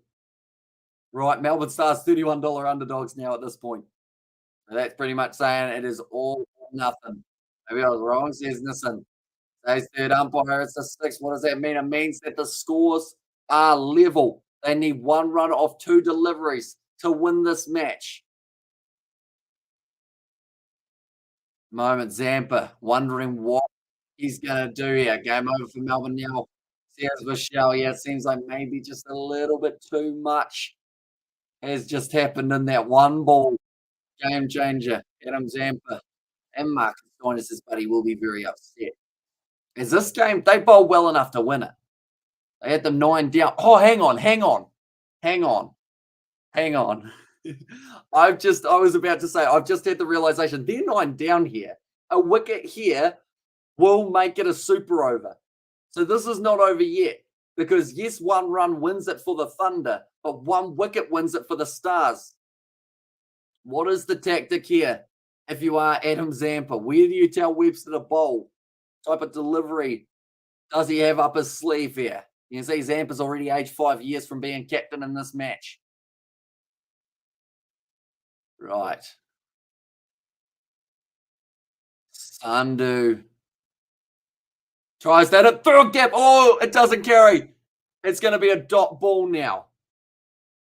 Right. A run wins it for the Thunder. A run out wins it. No, it doesn't. It doesn't win it for the Stars. A run out would mean that we go to a super over for the first time of BBL12. What an interesting first game, eh? How has it come to this? Oh, geez, this pads a play. So 1 ball left now, ladies and gentlemen. This is too close. This pads a plays. It is. It's a very close finish. 1 run off 1 ball to win it. Webster's going to bowl. It's a Yorker. Oh, it's beaten the keeper, though. It's gone through Matty Gilks, or Joe Clark, sorry. And the Thunder win from buys. Heartbreaking way to end a game, but it's a victory for the Thunder. They need a 1 run off 1 ball. They did just that because they got an extra 4. Joe Clark just missed the ball there. He was ready to throw down the stumps if he needed to. But it's going to miss the hands. Interesting way to end it. A little bit of an anticlimax to an extent. A dream first game, best advertisement for the tournament. Just imagine what a bad way to end a great game. I was so scared. Oh, nice, my 1K bet wins. I need a run win. Says Michelle there. But nonetheless, it's going to be the end of that game. And what a matchup it was between the two sides, the Sydney Thunder and the Melbourne Stars, showing everyone that there can be some very close games of this competition, winning it by 1 wicket with 0 balls left. But thank you all very much for tuning in. If you did enjoy, be sure to leave a like and subscribe. I'm hoping to be back for tomorrow's game between the Adelaide Strikers and the Sydney Sixers. We will not be wearing the Santa suit for that one, as it has been pretty hot in this one throughout the matchup. But thank you all very much for tuning in. If you did enjoy, be sure to leave a like and subscribe to the channel. I will see you all for the next one.